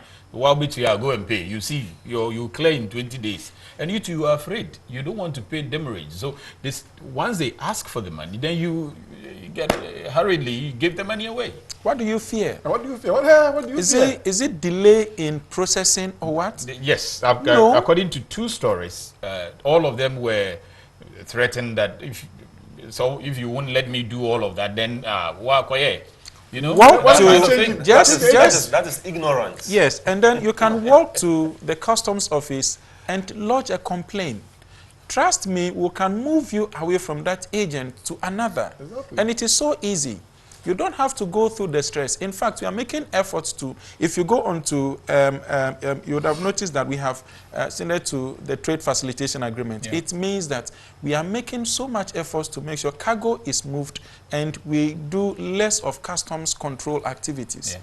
So you cannot be a stopping block to that effort of government. Yeah. So if somebody is delaying you, I'm saying that if you, an individual, you are the one doing it, don't report the individual, report the company. We'll deal with the company.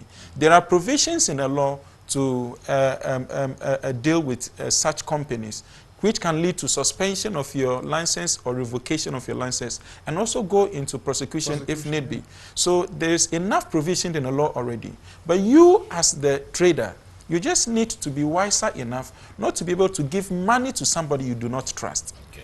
at least the documentation aspect you cannot do, but the payment aspect you can do. So just keep your money whenever it is required. Work with the agent to the participating bank and do the payment, or do the payment on the comfort of your house, okay, or your office, wherever. Okay. The provision is made. Okay. So, Smile, you, in helping me answer my question that whether or not we have to accept the freight forwarders, by law, we have no choice. We have to accept them, right? And even by social situations, we have to accept them because we cannot all come to the port to clear our goods. Is that the case? Yeah, so that's you correct in part. Let me now put it this way. So we call all of them declarants. So a declarant is anybody who is able to make submission of customs declaration. Now, a declarant is not limited to a custom house agent. Okay. Now, we have people we also classify as self-declarants. Self-declarants are also in the provisions of the law again, when you are a statutory body, a government agency, probably because of the nature of your business or because of your compliance level to traders, we give you those special privileges for you to be able to do the clearing on your behalf. So we have now about 68% of declarations submitted by custom house agents. Nice. And then we have self-declarants, who are people that have this privilege status. We have in excess of 100 of them being able to bring their goods and clear by themselves. So yes, if it is not all the cases that we have custom house agents doing that custom business. We have some people who are able to do the business on their own selves. Okay, okay, okay. But that category is very limited. Yeah, so you would have to be compliant because when we need to locate you and be able to do a post-clearance activity, we need to be able to easily locate you. Yeah. Now, the easier location is on the agent because they are liable as the importer. Yeah. So we can hold them just as we can hold the importer. Yeah. But in your case, if you have established a level of compliance with us, and then your volume of cargo or your volume of trade is quite significant, we can give you that status and you'll be able to do clearance on your own. There are a lot of companies in Ghana who are able to do that. And from the discussion so far, my second question, whether or not they are all bad, it's obvious that it's not the case. We saw the scenario, for instance, with KOD and the gentleman Senyo. Whilst one was ready to let this importer go down, one was able to save the importer. Yeah. So it's obvious that they are all not entirely like that. So how do we then weed out those who are the bad ones, the evil ones we're looking for? So, yes, exactly. As I said, the provision is made in the law for the suspension of the license, revocation, and even prosecution. So when I say suspension, it means that when we find, and in fact, we also have, again, in the provisions of the law, where acts of malpractices that agents are not supposed to indulge in. So if you fall foul, that will be applied, and your license could be suspended or revoked. This, just before I came last week, we have written to a number of custom house agents, informing them of some acts of non-compliances that have been detected, and it's a question of them to be able to give a good response, otherwise have their licenses suspended. When that is done, we also notify the associations so that they can also blacklist them until those things are resolved. So we have put in mechanisms to be able to manage these ones. We have so far registered in excess of quite a number of agents, but we have revoked licenses of them, we have suspended licenses of them, and currently we have just about 500 or so operating. I see. Though we have registered in excess of 1,000, we have just about 500 operating. It means that whenever the need arises, we are able to take action. Okay. But in the case of some Senyo, individuals, what in the about case the of Senyo, in his case, if this attention, of course, KOD came to our office, so we are able to help assist him in this one. But in his case, he dealt with an individual not known to the agency. Now, the individual managed to get into a licensed agent to do the customs declaration. So in this case, if the case comes to us, we'll go after that agency. So we are always advising. You can go onto their website and then if you go or to Quebec, FAC, any of them, you will see the list of licensed agents. Make an effort because it is money you are giving out. Make an effort and you can do some small verification. Yeah. And in all the cases, as much as possible, if you cannot build trust, keep your money. Let the agent do the documentation for you. And when there is the need for you to use money for payment, go with the agent or do the payment yourself. You have control over that one. So all these efforts are being put in place. Okay. Yes. Mr. Ajay, when you hear stories like this, you are a very fine man, and a lot of people know that. And you step out and you, for instance, say that you're a clearing agent. And these stories are out there. People are looking for clearing agents. How does it even make you feel?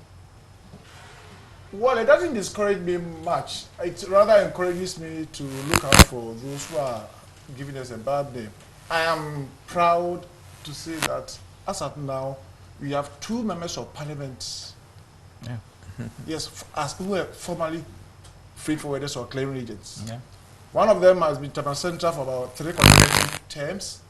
The other one is even a deputy minister. So we are proud to say that the clearing agent... Very intelligent people. Yes. Yeah. And even a 3rd member of parliament in Tema is always with us. I'm sure when you give me a document to even go through the process, he knows where to go to. So they are all part of us. Yeah. So we are proud to say that as freight forwarders, we are people of some level of intelligence. Yeah. But we still have that small number who are always tarnishing our image. And we are making all efforts to correct these things. For example, even the associations, we've even realized that, and gradually we are coming together. We now come together to form the Joint Committee of Freight Forwarders Association. Okay. We think that when we come together, for example, when Kwame or Adwa Enterprise commits an offense and Association A deletes a name, he runs to Association C. Now, okay. When you get banned here, you go to another. Yes. Oh, okay. Because of that, we have come together. We formed one committee, and we are trying to resolve this issue. Okay. Maybe it is taking a little more time, but gradually we are getting there. So, and I also want to plead with the importing public. At times, we want to, as freight forwarders, we want to accept some of these blames silently. But the importing public, at times, they also come and push the agents or the individuals, negotiate with them. And when some of these things come up, they just hide somewhere and say, hey, we don't know anything about it. For example, I had an issue last year. I had a call from FDA, a lady from FDA. She told me that, yes, somebody had come to lodge a complaint with her that a freight forwarder had embezzled some money. And from the interaction with the lady, I realized that, yes, she bought a container of diapers. And I asked, how much did you pay? She gave me the figure. So how long have you known the agent? Oh, I've been clearing with him for the past 4 or 5 years. And I said, what about the documentation? Has he been giving the document? Do you know how much you have been paying? No, I don't manage the documents. Yeah. It's always like that. They don't care. Problem. Yes. And when we did some extra investigation, we realized that this time, he didn't have it through. And 300% penalty was imposed. So that guy didn't have any means of getting the money. So he said, hey, bring the money, let me go and pay. And the woman said, hey, why is it every day I've been paying 60,000 and you're asking me to come and pay 200,000? And he was trying to lodge a complaint. So we called here to come to the association's office for us to discuss it. And she never showed up. I see. But that brings me to the thing we saw in Senyor's case. He says that the thing is costing 170,000. Yeah. And I give Smile, I give the documents. He was able to produce some document of a sort indicating that this 170,000 is what this gentleman should pay. Was there a document like that? Yes, there is. And if it's not part of this, but I saw it. That KOD had it. It could be a draft. As a matter of fact, KOD said that it was a forged document. Yes. But if it's forged, it's worrying because he has customs badge on it. So and all of these are not part of your customs. It can be anywhere. So any person who forges a document is we don't deal with him as a clearing agent, deal with him as a criminal. That's my argument. But no, Sammy's problem. My problem is how the document was generated. That is his problem. How some of these people still exist? People who For- are able to to for document- okay, people so and they are surviving around like that. Okay, so let's speak to say the document. You'll notice that we have done much effort in automation. So now over 99% of our import-export applications are electronic. And you remember the Vice President's directive on paperless. Yes, so as much as possible, there is verification through the electronic platform. Every level. Because we have come to realize that paper documents can easily be forged. But so long as it becomes an electronic document lodged with customs and can be verifiable through an electronic means, deal with the electronic one, not the paper one. Okay. So if somebody comes to tell you on paper that this is how much I am going to pay, just pick a declaration number. It is just an 11-digit number. Walk into any customs office, send it to a short code 1477. It will give you details of the declaration. Where do they get this declaration number from? You will get it from the agent who is making the application. That is my concern. They are not even sometimes willing to give that kind of number. Walk into a customs office and just give any document you have to the officer. The officer will use your document to retrieve the customs declaration for you and give you advice on how much is payable. It is electronic. And I'm saying if you have any of that information, you send it to the short code 1477. It gives you details. Yeah. It gives you details on how much you are paying. Okay. So you are asking... Keep the money. You don't have to give the money to the agent. Yeah. Pay the agent the service fee. The ones relating to payment for government money, keep it and pay it to government by yourself. Okay. Nobody will be able to challenge you on that one. If you have difficulties, walk to the customs office and we'll deal with you. Okay. Sometimes that aspect of work. If you even have your telephone number on the bill of lading, they will send the CCVR direct to you. So you're asking the importers to always get in touch with customs for all these verifications? If you feel uncomfortable with the agent you are dealing with, if you suspect that something is not going right, just get to a customs office. In fact, you can be, my supervisor would always tell you that believe but verify. You say, yes, believe whatever the agent is telling you, but have a means of verification. We have provided you with the means, even if it takes you to work, because it is money you are giving out. So that is a legal sacrifice on your part. Do that. Ismail, my concern is that quite a chunk or percentage of people who have come complaining about this, some of them don't even live in Ghana. Maulawe, who spoke, was in Canada dealing with an agent here. He can walk to your office. The reason I'm looking for standard for them is that a number of people deal with you or bring stuff in here.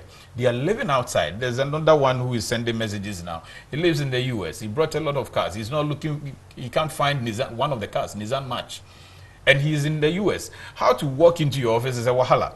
What he's looking for is that he's able to go on a customs platform quickly. As soon as I told this agent, clear this for me, then I also go there. Then I can follow whatever he's doing. Can that system happen? Can the 1477 help to do that? Of course, 1477 helps to do that. But that is local. So if you live in outside, that becomes a difficult. But trust me, the person didn't get to the agent directly, but it will be through a family or somebody in Ghana. It is always not direct. So they should have another representative aside the agent to follow up. They always have somebody that they deal with in Ghana. Either because when you're clearing the vehicles, it's not the agent who's going to do the sale of the vehicles for you or give it to whoever is you intend to give the vehicle to. Whoever you are sending the vehicle to in Ghana becomes a person of contact. Okay. So use the person, let the person also do that work by just verifying. That is all. But will you be able to automate your system in such a way that those abroad will also be able to just go and do it themselves? Because the advice you just gave means that they should have more or less double agents. The agent who is doing the real business for them, and the family member he trusts to verify. What if that guy too becomes a... No, what I'm saying is that you are clearing your cargo. You are clearing your cargo. How are you clearing it? Whom are you giving it to? He has agent. No, whom are you giving? When the cargo leaves the port, where is it going to? Okay, it goes to your home or Whoever family. is receiving the cargo Should do the has a follow-up. responsibility. Okay. You see, because that person becomes the owner of the cargo, the recipient. You have a responsibility. Okay. Make sure that you're able to do that verification. You can never clear cargo and it is just in the open. It goes to someone. That person who is receiving has the responsibility. Okay. I'm going to ask you about invoicing, Mr. Achi. Invoicing, because if they are churning out these kind of documents, it's scary. And other messages I'm getting is that quite often the agents will write on paper, this is your so and so, equal to this, 20,000, so and so, with pen. And then they will snapshot WhatsApp. This is your bill, and send it to you. No verification whatsoever of the items he has listed and the amount, accompanying amount. How do we churn out legitimate invoice to the importers? And we can also encourage Watins people to demand that legitimate, secured invoice, rather than just writing, oh, I've sent it to you on WhatsApp, check it, pay the amount. Yes, you see, let me also again say that the major issue is to get somebody credible. If the person wants to be fraudulent, there are so many ways of being fraudulent. The example you just gave. Now, practically what is pertaining now is that Customs has even given us the mandate not to send a declaration straight that you can't amend it or you can't change it. You can put in a declaration, it will come in a draft form. In that draft form, you can advise your importer or the client, just like a pro forma invoice. So, for example, if you give me your invoice, I've gone for the CIRCUMSPECT, I know the digital, just input it and give you a draft declaration, send it to you. When I send a draft declaration, I don't need to write it on the paper. Demand a draft, what do you call it, a draft copy. What we do in our office is that the declaration of the duty you're supposed to pay. In our office, we do that. We send it either by WhatsApp or by email. Okay. Any time the duties figures are ready, we just send it to you by email or by WhatsApp. So with that, as the customs officer said, you can easily go to any customs office and verify whether what is being given you is the actual. Okay.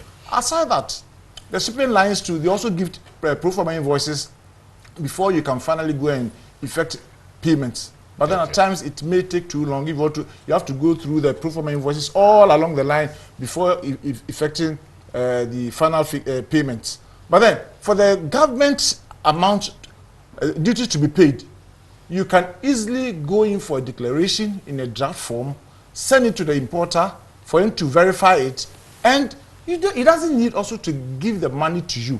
He can pay at EcoBank or GCB. I'm sure ACCRA, anywhere, or even Kumasi, you can pay at any of these banks. With the declaration number, you can pay. If you are satisfied, you can just send it with the declaration number, you can pay. And he just send you the receipt. And that is all. This one, is it, what they can pay and all of that, is it just one agency fee, which is customs duty that they can pay there? Or the port, I know that the port authority, for instance, the port handling charges too, they can pay online through to the banks. Yes, you can pay online. But the problem has been that now they collate, they add the GPHA charge, they add the shipping line charge, they add the duty itself, and then they will put it on their invoice, their receipt. So reject it. Okay. Reject so you are saying that that's what they should. Yes, on that aspect, I wouldn't blame the forwarders. Yes, by your people. Yes, I'll blame my own people. Okay. That one there is 100%. I'll not blame them. I'll blame my own people, because if you are there and they just write something on paper and WhatsApp it to you, that this is the amount that you're supposed to pay, and then you part away with that money, then it's your own palaver. Yes, So some people also keep on negotiating for duties. You see, duties are duties. You can negotiate. You can negotiate for duties. Negotiate. There are some people too. They keep on hopping from one agent to another. Oh, the person who he will give it to you. He will go to another agent. He will go to about 3 or 4. Now he will go for the cheapest. The cheapest may not necessarily. Yeah, that is where the problem comes. Be the best, or be the genuine ones. When you may even go to the cheapest because he wants the job to be done. He will give you the cheapest figure. He will collect the money, but then implementation becomes a problem. When customers is very vigilant, he can't go through, and that's where the problem comes. Somebody says that the reason sometimes they accept.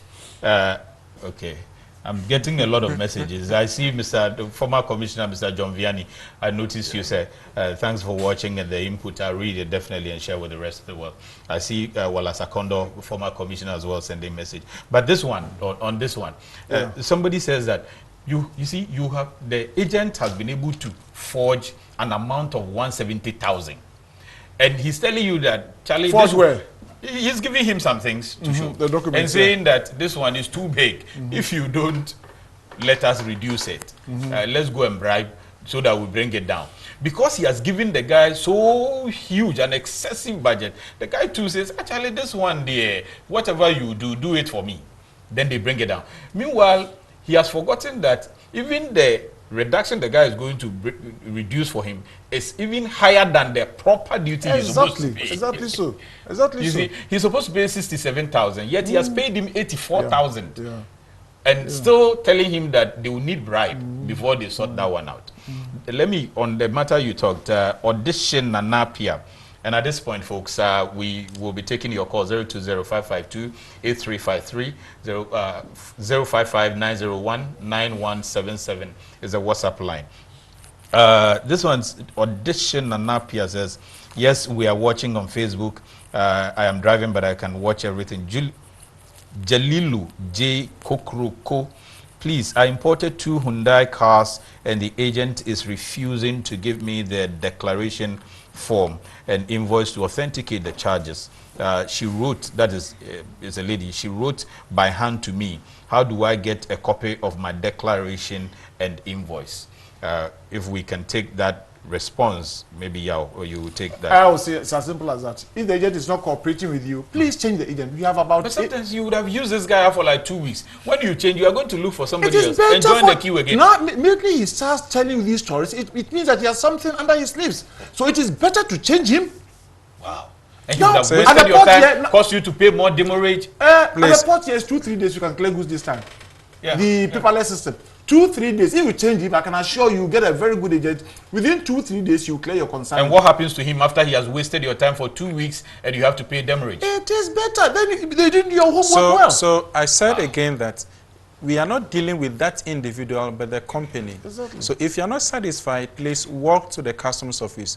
We will deal with the company. We can change agency for you and be able to deal with the company that is delaying you. And what happens to your demurrage and rent? Do you help in that line as well? That is why I am saying that you have to be quick in action. Exactly. As soon as you see the... So long as you are not satisfied, because the paperless system, walk into a customs 2-3 days, you'll be able to clear your goods. On the 4th day, 5th day, he's not clearing your goods. Don't sit down to the 20th, 30th day. Okay. We have actually gone far by allowing you to be able to submit declarations way in advance of arrival of the cargo.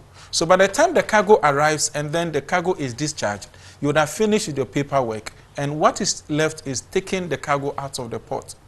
You see, so the demurrage wouldn't come in again. Okay. Emmanuel Edujemfi says importers should be well educated to deal directly with the customs house broking companies other than agents who cannot be authenticated. It is technically impossible to stop the fake ones on grounds of the terms of contract of carriage bill of lading, where any holder can process with the customs house agency. Is he right that we can? It's technically impossible to stop the fake ones. It's not right. No.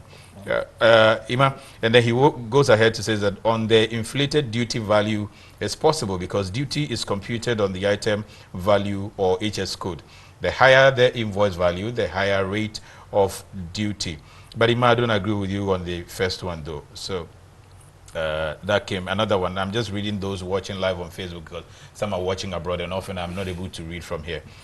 This one says breaking company. Okay, I can't see the email. Okay, email. I think I've read this one already. There are a few ones that I'll read again quickly and then we can continue the conversation. Otherwise, they'll say that I have ignored them and they're quite a number.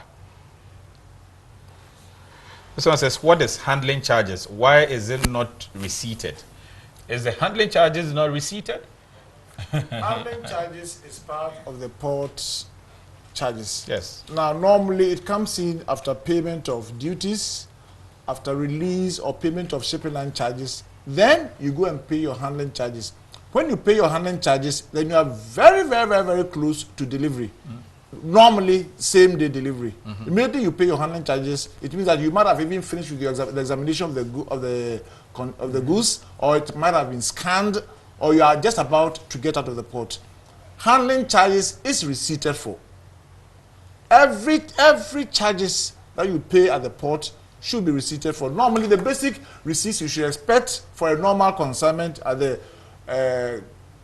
duty receipts, shipping line charges, and handling charges. These are the three basic receipts you should expect, unless maybe you have the FDA receipts or some other GSA receipts that you may also ask for. But these basic receipts, there's no way you can avoid them. Any consignment that goes through the port, these three basic receipts should be produced. So please, IMaH, ask for your handling charges. It should be given to you. Okay. Mr. John Vianney Kodam Nuru, former Commissioner of Customs, says some of the importers are the problem. They are the ones who buy the goods. They know what they have bought. They know what they have bought, the quantities and the prices and the values of the items. I think this discussion, we should extend it further and continue to deal with it until these problems are solved. Thank you, Commissioner. Good evening to him as well. Okay. Smile is extending greetings to you, Commissioner.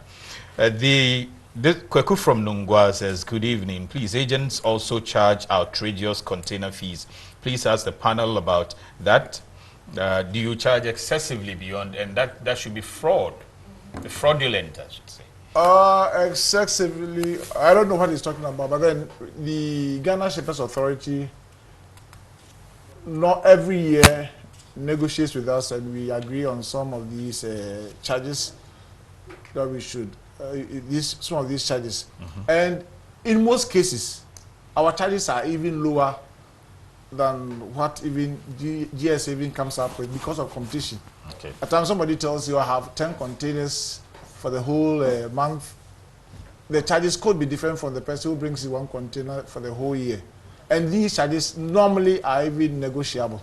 If you think that company A is being too expensive for a container, 1,000 cedis or 500 cedis or 2,000 cedis, if you think it's being too expensive, go ahead and change him. My point is that change him. It is possible to change. But let me be honest with you. Yes. This change him. We just heard from Senor. Senor changed him, and after changing him to KOD, he has incurred 21,000. That is why don't commit yourself before you change him. Let me know how much you want to charge me, how much you want to take for a container. When I clear a container, I'll take 1,000 cedis, I'll take 200 cedis, I'll take this 5. So you give me the pro forma invoice. After that, I agree. If I don't agree, I don't give you a peswa. Let us agree on all these charges before you start the work.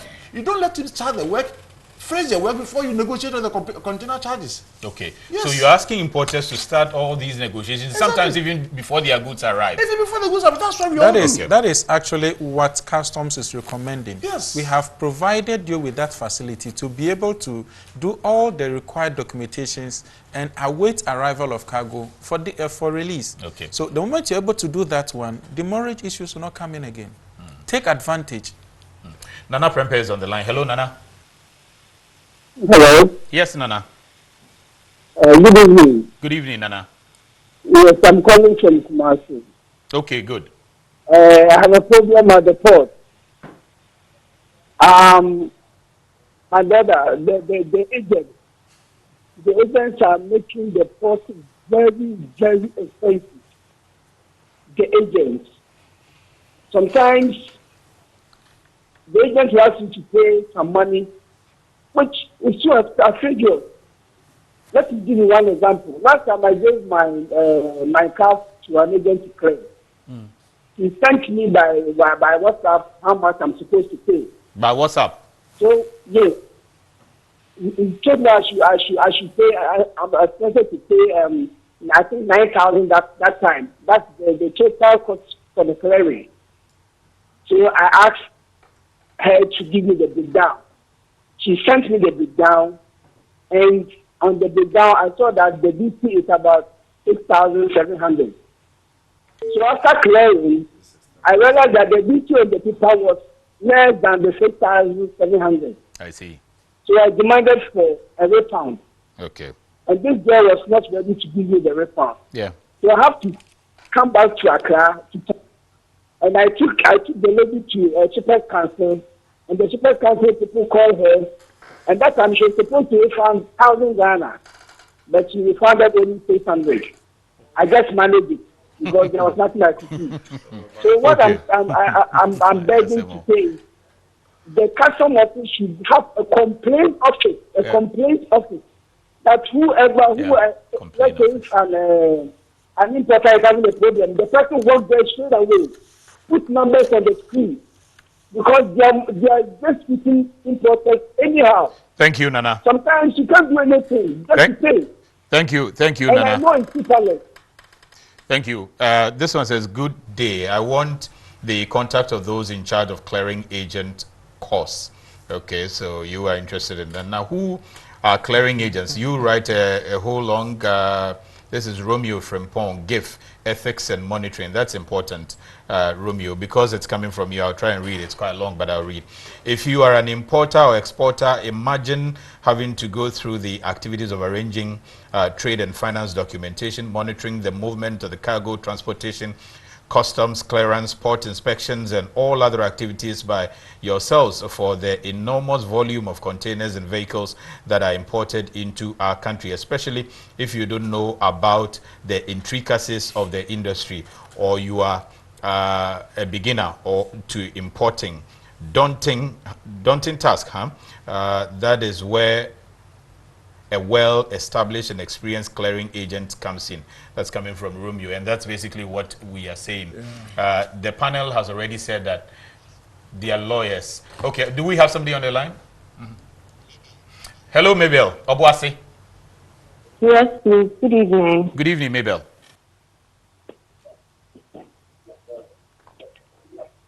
Hello, Mabel.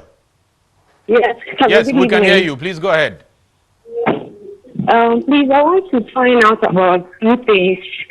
One, I want to know about the 50% reduction.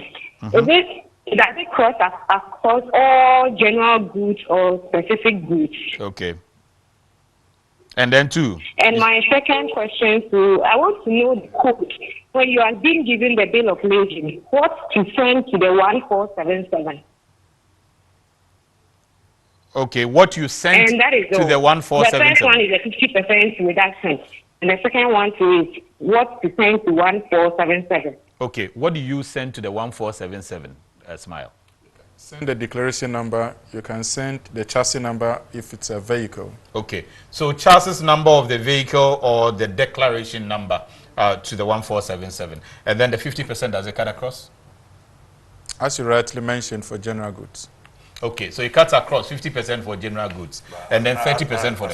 As for that, I don't think that is the true reflection of what in you speak for them. So it is not true reflection. It doesn't cut across. Mr. Che will tell you. Che, it doesn't cut across. It doesn't cut across. Yes and no. Okay. Now let me explain this thing. You see, to be very frank and to be very fair to both the importers and to the government. We are in the middle, so we know what is happening on the left and the right. Now, when they started that 50% reduction, so $5 that we were presenting previously became $2.5. Now, some importers further even reduced their values from the $5 to $4 in order to still pay less than what they were paying previously. Now, customs also at a point was insisting that government says the 50% should be on the original value, not on any value. So customs is saying that 50%, government says it should be on the original value, on the actual value. Okay. So not that you bring any value and then they and they will accept 50%. it. But the impression was created that, hey, whatever my invoice is will still be reduced by 50%. Okay. But the customs is also saying that no, that's not the case. That's not the case. You can't. Some of the values you are bringing up are too ridiculous. I see. And therefore, we can't accept 50% on the ridiculously reduced values again. So but how do there's they determine the So now they are saying that reduced? there are some items which have been benchmarked. A lot of items. So the 50% is on the benchmarked value. Yes, on the benchmark value. So Smile. it means that you The can't. smile is smiling. Yes. So it means that you can't. If your value is below, for example, the consignment is $10, and the benchmark value is $15. So the $10 not applicable. We are going to use the $15. I see. And apply so we are 50% on the $15. We have a caller from Sapiman. Let me pick him and then we'll come to Smile for that response. Hello. Hello. Hello. Okay, this one says, I am Samson at Cantamanto. Good evening to your panel. I am getting very educated this evening. We are grateful for the eye-opener. Can we extend this? Okay.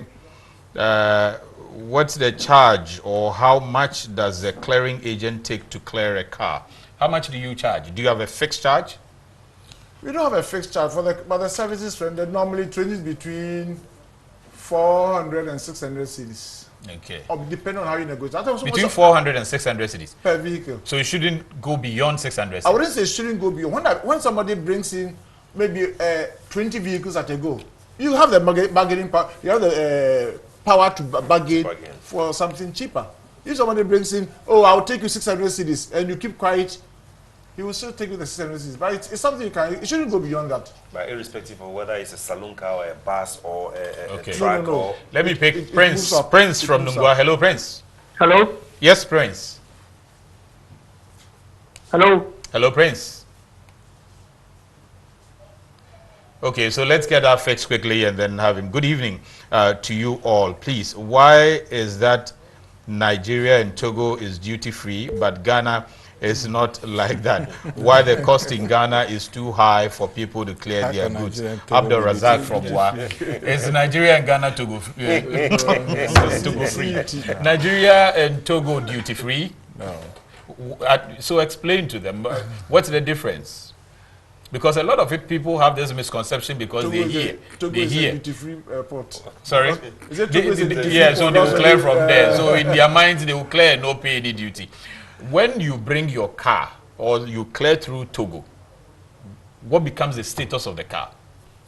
When you clear for use in Togo, yes, or Ghana. You bring it. When you bring it from Togo to Ghana, is that what you're referring to? Yes. Let me pick Nanamisa. Hello, Nanamisa. Hello. Hello. Yes. Hello. Hello, Nanamisa. We can hear you. You see, I want to make some suggestions. Please go ahead. You know, before the people enter the custom office, the shipping line should get there are people who are clearing for them, their pictures, their names on custom TV, on a custom site. That when you send the duty, when you are going to pay the duty, when they click, then they see your picture and your name on that agent. I think you understand what I'm Very trying to much. say. Yeah. When you are going to pay the duty at custom, when custom click on the thing, then they will see your picture, you will see your name on that agent rule. What do so you mean that by pictures? the people, the partners can be cleared off. Pictures of all employees. I don't understand what I'm saying. We are not getting you clear. Is it your picture, you the importer, or your clearing agent? The shipping line, the agent should open a folder at customs. So that when you send the paper to pay duty, then When they click, then you get the picture that this one is working with this agent. Okay. With your name. Okay. When they do that, the bad note should be cleared. Yeah, okay. Because I think I'm getting they can't get your picture. Okay. Because the man is saying that somebody uses this what the director even doesn't know. I get so that you. this thing all will stop. Okay. He's trying to say that once a clearing agent is working on a particular consignment, is there a way you can have all his identification, even bio data and all of that, knowing that this fellow is the one working on this? If something falls out, then you're able to hold him responsible. We hold the company responsible. But now we are seeing individuals doing some of these things. So that's a matter of law. Yes. So if it has to do with someone, an individual defrauding, then you treat it as a criminal case. If it has to do with a delay or whatever it is from the company side, yes, we deal with the company. Let me pick Hayford from La Paz. Hello, Hayford. Hello, Hayford. Okay, so we can get through to him now. I am watching the program now, but I am terrified because a friend of mine sent me Chevrolet Cruze LTZ 2013, almost a month now. He has collected all my particulars, but you call him, he will not pick. Send him a message, he will answer you. Please, I need help. His name is Aflo Jonathan Derek Kofi. How long does it take for customs to declare your goods? How long does it take? Have you paid money to him? Have you paid money though? Oh, I thought he was on the line. That's it. Okay, so Ibrahim from Adenta. Hello, Ibrahim. Yes, sir. I'm Ibrahim from Adenta. Yes, go ahead, Ibrahim. Yes, sir. Please, I want to ask a question. Please go ahead. Yeah, please. My question is that how can you bring, what's the charge between a car coming from Togo and a car coming from Europe? I want to know the custom charges. That's my number one question. Okay. And my number two question is that those contraband goods that we have in Ghana here, how did they use to beat the customs, the road border and the sea border? Sorry. That's my question. And my third question is that... Please, your second question again, make it clearer. Okay, sir. Thank you, sir. Your second question, kindly make it clearer. We didn't get it. Sir? Your second question, state it again, please. Yeah, my question again is that there are some products used here in Ghana. We buy it in a Ghana price. But whenever they bring the product from outside, all these big men, they have no expensive prices. So it's very hard for us to buy. Okay. Which the one in Ghana is better than from outside. For example, like the turkey we eat and the chicken we eat. All of these are bring by all these important people in Ghana. Which the one we have Ghana here is very good to eat. That's my question. Thank you very much. Okay. Smile, will you take those, the Togo one, because we also had an outstanding Togo question. Okay, so I think it's just about the question you're asking.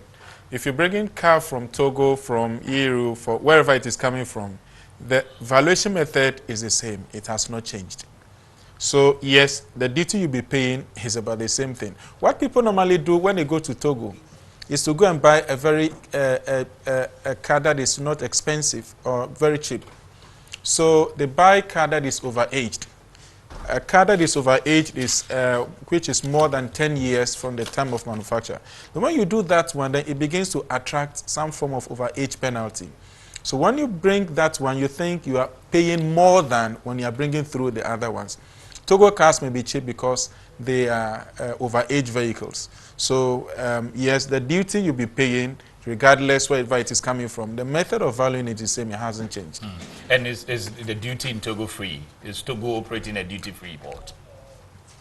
Duty-free port is different from when you are bringing goods into free circulation, if you want to use it in the country. So for example, if you are carrying for use in Togo, Togo has a tax system for which you will be paying. Yes. So you will it doesn't pay. mean it's free. You just took your guy. It is not free. Mind you that the ECOWAS community, we are using the common external tariff. Means that the duty line, you see, is the same across the community. The countries. So for that one alone tells you that you can't bring car into Togo for Togo use and it is free. Okay. No. KOD is on the line. Is it the same KOD who just left here from Tema? Hello? Yeah, hello? Hello? Yeah, hello? Yes, hello, we can hear you, please. Yeah, I'm Adiman. Oh, okay, KOD. Yeah. I think an important call and was asking if there is a way a total, details of a clearing agent can be seen. Yeah. For instance, if he is clearing and he has given a money to, let's say, KOD, once customs click a bottom, the detail of that clearing agent should pop up. It is not done that way. Okay. Customs deals with corporate entities. Yeah. And then in the charm, the customs house management system. Okay. The companies are registered with their directors' details, your ID cards, and your telephone numbers. But as with the individual staff, even with the individual staff details are all in the system. But once it is a corporate entity, customs cannot know that it is an individual A or B that is working on a particular declaration. But customs knows that it is either scored impact, integral state, that is declaration. But when you get to the shipping line, you are required to attach your association ID card. Okay. And then GPHA ID card. Okay. Before you can even release from the shipping line, you must register, with your association. Okay. And your association card should be attached to whatever document you are presenting to the shipping line for release. It applies to GPHA. Sure. Thank you, Our KOD. numbers are in the now it is biometric. Okay. So if you go to GPHA and you say you work with scored impact, once they enter your ID card number, your picture pops up. So that is there. But at the custom level, it is not like that. Okay. Thank you very much for that clarity. Now, why do we have such a short time, 4 days, to clear goods without demurrage charges at the airport? The airlines do that and include weekends and public holidays in their charges. Why can the days not be limited to working days and exclude holidays and weekends at the seaport? My name is Harrison. Harrison, the port works 24 hours, by the way. Almost all the agencies now, the Ports and Harbours Authority as well, the customs, you work 24 hours at the seaport. At the seaport. Please, what is the difference between a freight forwarder and a clearing agent? Yeah. The same? Yeah, no, the freight forwarder extends it a little further than the clearing agent. Okay. Maybe a freight forwarder may include the transportation, warehousing, and so many other but okay. Clearing agent may be dealing strictly with customs as a customs house broker. Okay. Yeah. Hello, Mabel. Hello? Hello? Okay. Hi, I'm Adama. Please, is the customs declaration exact on the website for the week? And how to authenticate customs declaration? Thanks, since it is now electronic. Can you authenticate that on the website by yourself? Yeah, if you go to GhanaSingleWindow.com, even there's an app, single window app, you just download it and the details are there. Provide your details and you'll get information on it. Okay, this one virtually is asking for almost the same. Please, how can I get to know a duty of a car?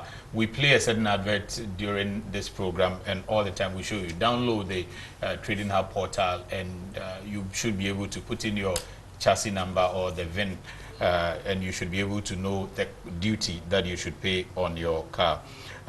Please, XS custom officer should be giving us a break. Should be giving us a break. Them and customs. Please, all importers can go to port to clear their own goods. It's a matter of going through the process because when we are traveling outside, agent that collect visa for us. Okay, so basically he's trying to say they want to be able to go and do this.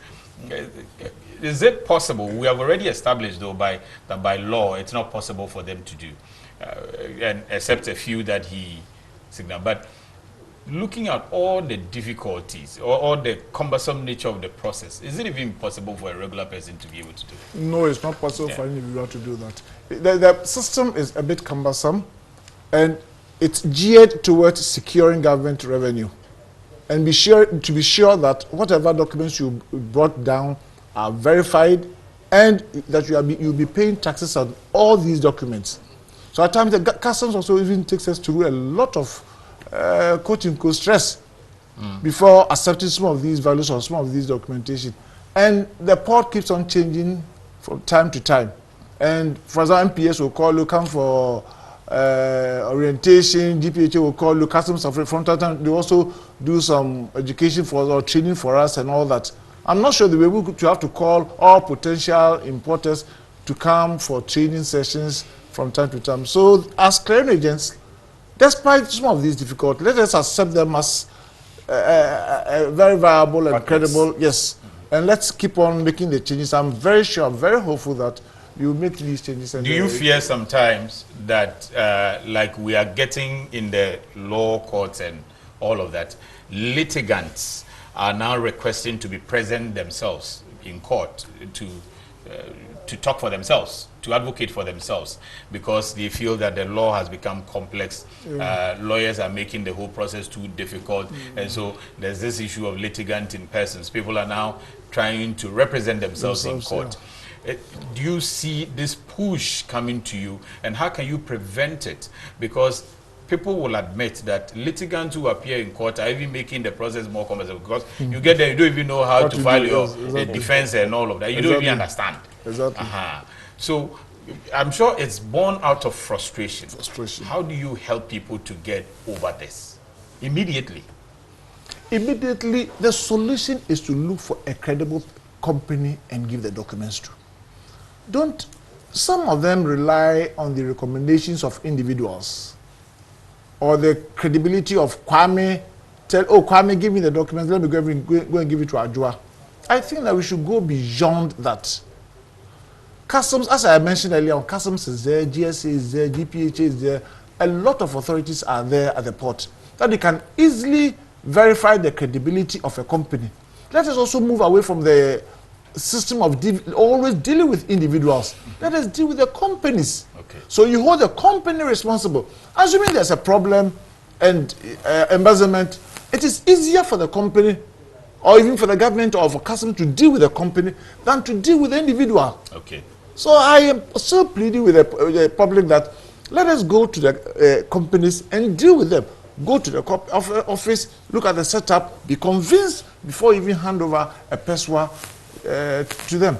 Let's avoid this one from MP. It's about time you intensify education. Yes. Like you have started, it's a good one. But I think it has to be more. And I see most of the senior officers, Dr. Kofimbia, and all of them saying that this must continue almost all the time. Mr. Akondo has said the same thing. Now, good evening. This is from a fellow at MPS. It says, I'm Apia from Meridian Port Services from Tema. As a container equipment operator, I also want to clear the air to inform all importers to pay only the handling charges charged by the shipping and not clearing agent using operator's name to increase charges for importers. In fact, I will contact the panel for more information. You call up, okay. I think, does it make any point, what he said? That I also want to clear the importers to pay only the handling charges charged by the shipping and not clearing agent using operator's name to increase charges for importers. I wonder how you can use it. Yes. Is that possible? It's not possible, no. I think what he's just trying to say is collecting receipts on all payments. So long as you have evidence of payment receipt, that can be verifiable. That is all. And whatever, I also believe that whatever deposit amount you give to the clearing agent, after everything has been done, let him also itemize account for the monies collected from you with supporting documents. That's what it should be done. Clearing fee, so much. VAT on the clearing fee, so much. Duties, so much. Shipping line, so much. GPHA charges, so much. Maybe proving receipts and invoices. Yes, and at that, then you just also go over, take, and be sure and be happy with it. So and you know that this is it. So just I'm just on the single window app, which you can download free of charge from Google Play Store or the iStore, and tracking of status. So it's telling you arrival, departure, check-in flights, airway bills, bill of lading information, vehicle in transit status if you want to check it, UCR if you want to check it, IDF if you want to check the status of it, if you want to check your applications with the MDAs, if you want to check the stage at which a vehicle has got to in processing, if you want to check the status for CCVR, which you brought to us, if you want to check a bill of entry status, all these ones are, you see, the platform is there. It's there for you to use. For you to be able to use. Somebody just commented on the platform. He says, hello, good evening. Please let the customs officer know that the Ghana Trading Hub hasn't been entirely fair and true with the duties of cars. Several times it has failed us, and the NADA, I don't know what that is, has proven it wrong. So if you are advocating for the Ghana Trading Hub, please do a better assessment of it. Is that true? That for sometimes it fails? Okay, no. The Ghana Trading Hub platform created for vehicle assessment has to do with just some vehicles that had gone through an assessment. So you would notice that if it has to do with Mercedes-Benz with this particular specification, that is the one that is available. So when you are going through it, that is not your car. So it is just giving you an idea that if you are bringing a car of similar specification within the same year, this is how much you are paying. Okay. I'll top it up with this one, and that should be my last comment. Ajaman, please, what are the outside or handing ports or national security charges? Why do custom officers doing inspection take money? Refusal leads to delay. Is that true? That is not true. And we said again, if you are not comfortable, if somebody is demanding, customs is not to demand money from any person. In fact, we are to collect customs duties and taxes, right? But we don't do physical collection of that one. You go to a participating bank and do the payment, and we only see an evidence of payment. Okay. So if I am sitting and demanding money from you, just walk to my supervisor and file a report. Okay. That cannot be for clearance. That cannot be for customs. Okay. No. Nigeria is not treating traders within the community too well. Guta is not happy about it. Since Boateng is here, Clement is here, we'll talk about that. But let's listen to what they are doing not to treat the traders within the community well. Let's listen.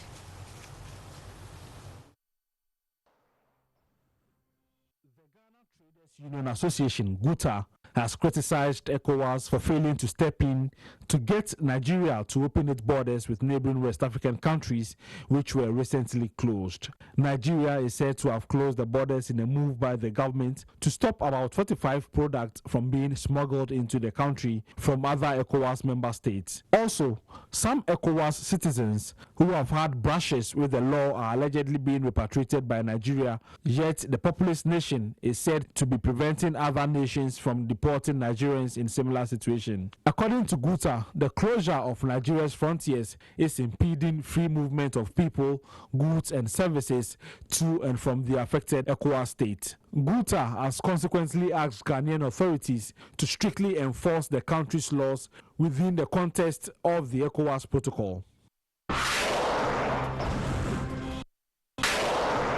Thailand's Industrial Estate Authority reported that the country is set to receive a 1.3 billion port and gas terminal on its east coast. The Gulf MPT LNG Terminal Company Limited will be a joint venture in which a Gulf Energy subsidiary would have a 70% stake, while a PTT entity would hold a 30% stake. The facility is scheduled to start commercial operations by 2025.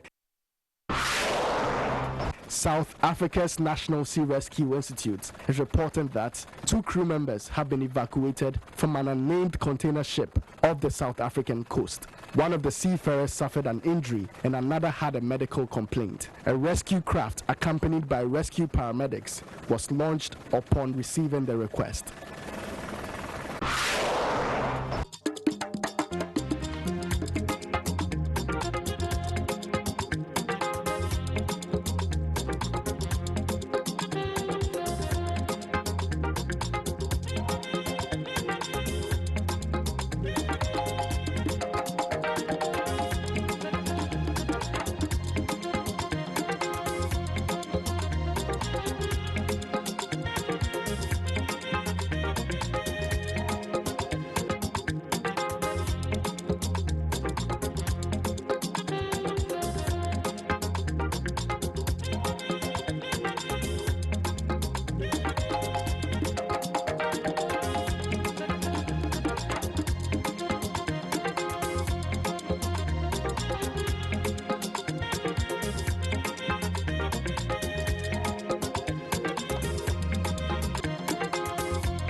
Okay, welcome back. So, Clement, your people are not entirely happy with Nigeria. What's going on?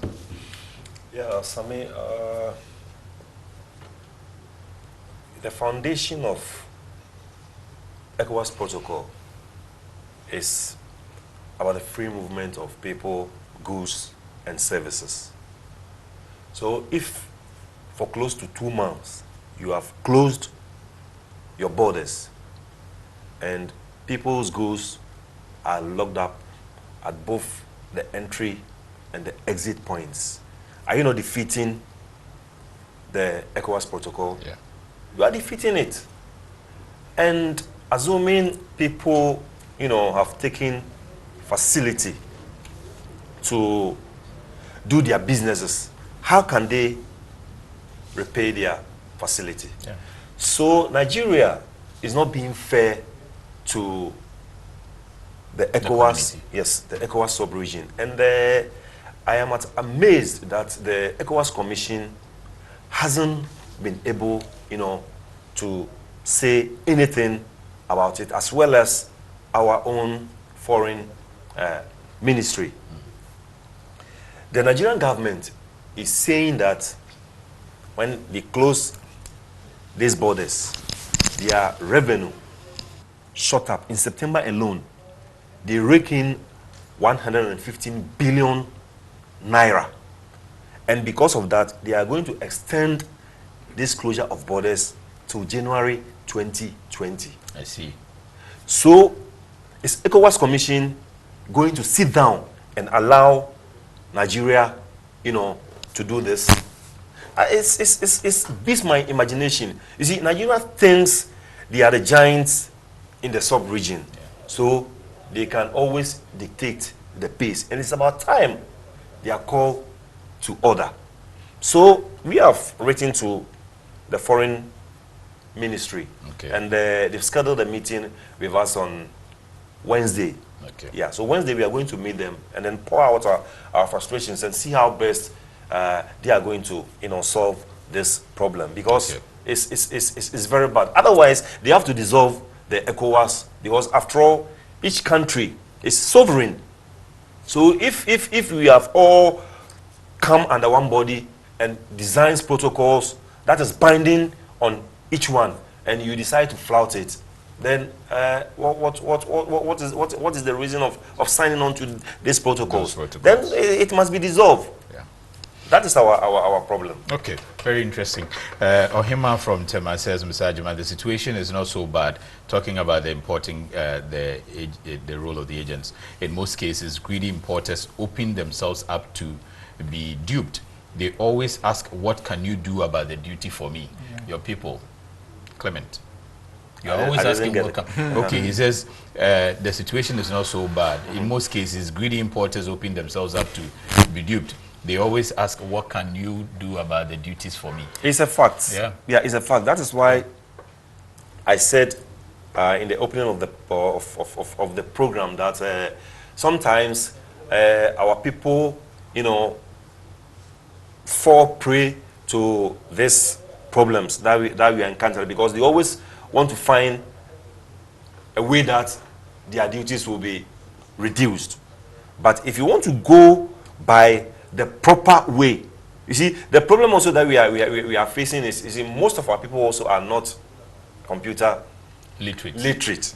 You see, because it is easy to just check on the duties that you have to pay by the short code of 1477 by entering your declaration. Yes, you just see it clearly. So I don't see the reason why you'll be sitting there and then an agent, an agent will come and tell you, oh, bring this, so that I'll be able to clear your goods for you, and then you will be bargaining with him. So it's their own. So problem. What can we do finally? Yes, what we can do finally is what I've said, that Mr. Che's people should try as much as possible to embark on an education drive, and we also will support them, so that our members will know the right thing to do, so that they will not be duped by this recalcitrant or miscreant agents who have found their way in their business. They have to follow the right channel so that they wouldn't pay any money just to go down the drain. Smile, as we go back, in terms of policy, what can we do? Because we can't continue to be reducing duties and people are not letting it reflect. I think when you listen to Guta, they said it is reflecting. There is one thing we cannot control as customs, is how much people are selling the goods after clearance. But then government policy on lessening the burden of tax is actually working, and people are paying less. Okay. Yeah, so on our part, people are actually paying less. But then when you go to the market, we don't have control over that one. And how people dispose of the goods, we cannot tell. So I wouldn't be able to speak to that one. But in the case of policy and to guiding, as a caller said, that we have actually automated the renewal of the custom house agents, and we are now able to collect bio data information on the staff and the company itself, the directors, so that where you are able to file somewhere or dupe somebody and move to another agency, the system is no longer able to allow that to happen. So now when we are suspending you, in fact, we are flagging you so that no other agency is able to even use you as an individual. So at least on that side, we have improved a lot, and we'll continue to do much as we can so that we can lessen the burden on the trading community. Zaraji. Yes, what can I say? All that I can say is to keep on advising my colleagues that some of these things, when they do, it affects the whole industry, it affects the nation, and it affects government's revenue. When you come to TEMA, for example, the number of people who work in TEMA as clearing agents has so much influence on the economy of TEMA that we can't ignore them. Yeah. It's something we need to cherish. We have to be proud of it, and bring it up as an industry that the nation should be proud of. Yeah. But immediately there's an issue, 1, 2, 3, then it tarnishes the image of all of us. So we keep on advising that they should keep away from some of these things, and we keep on also advising these companies who have been stamping for. It's another big area problem. Stamping for. What is that? The example that the gentleman gave.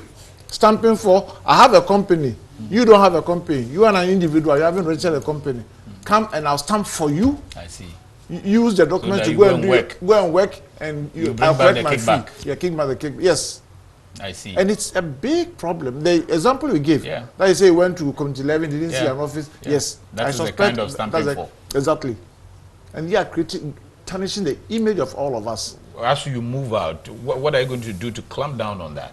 Yeah, that's why the associations we've come together. We are trying to form one and see how we'll be able to kick some of these people out. And we also ask that we should start prosecuting them. Okay. Some of them, let's just don't see them as clearing agents. Let's see them as criminals. Yeah.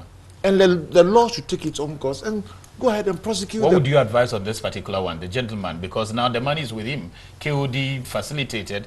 The guy has borrowed different monies to clear. Now, what do you advise? So you should prosecute him. One, of course, he has two options: either a civil case or a criminal case. Yes, civil case to retrieve the money with him, and you see, when it becomes a civil case, maybe as an individual or as a company, yes, that becomes another issue altogether. So we should be able to collect the money from him, and at the same time, we should be able to prosecute him. It's very important. Very important. Yeah.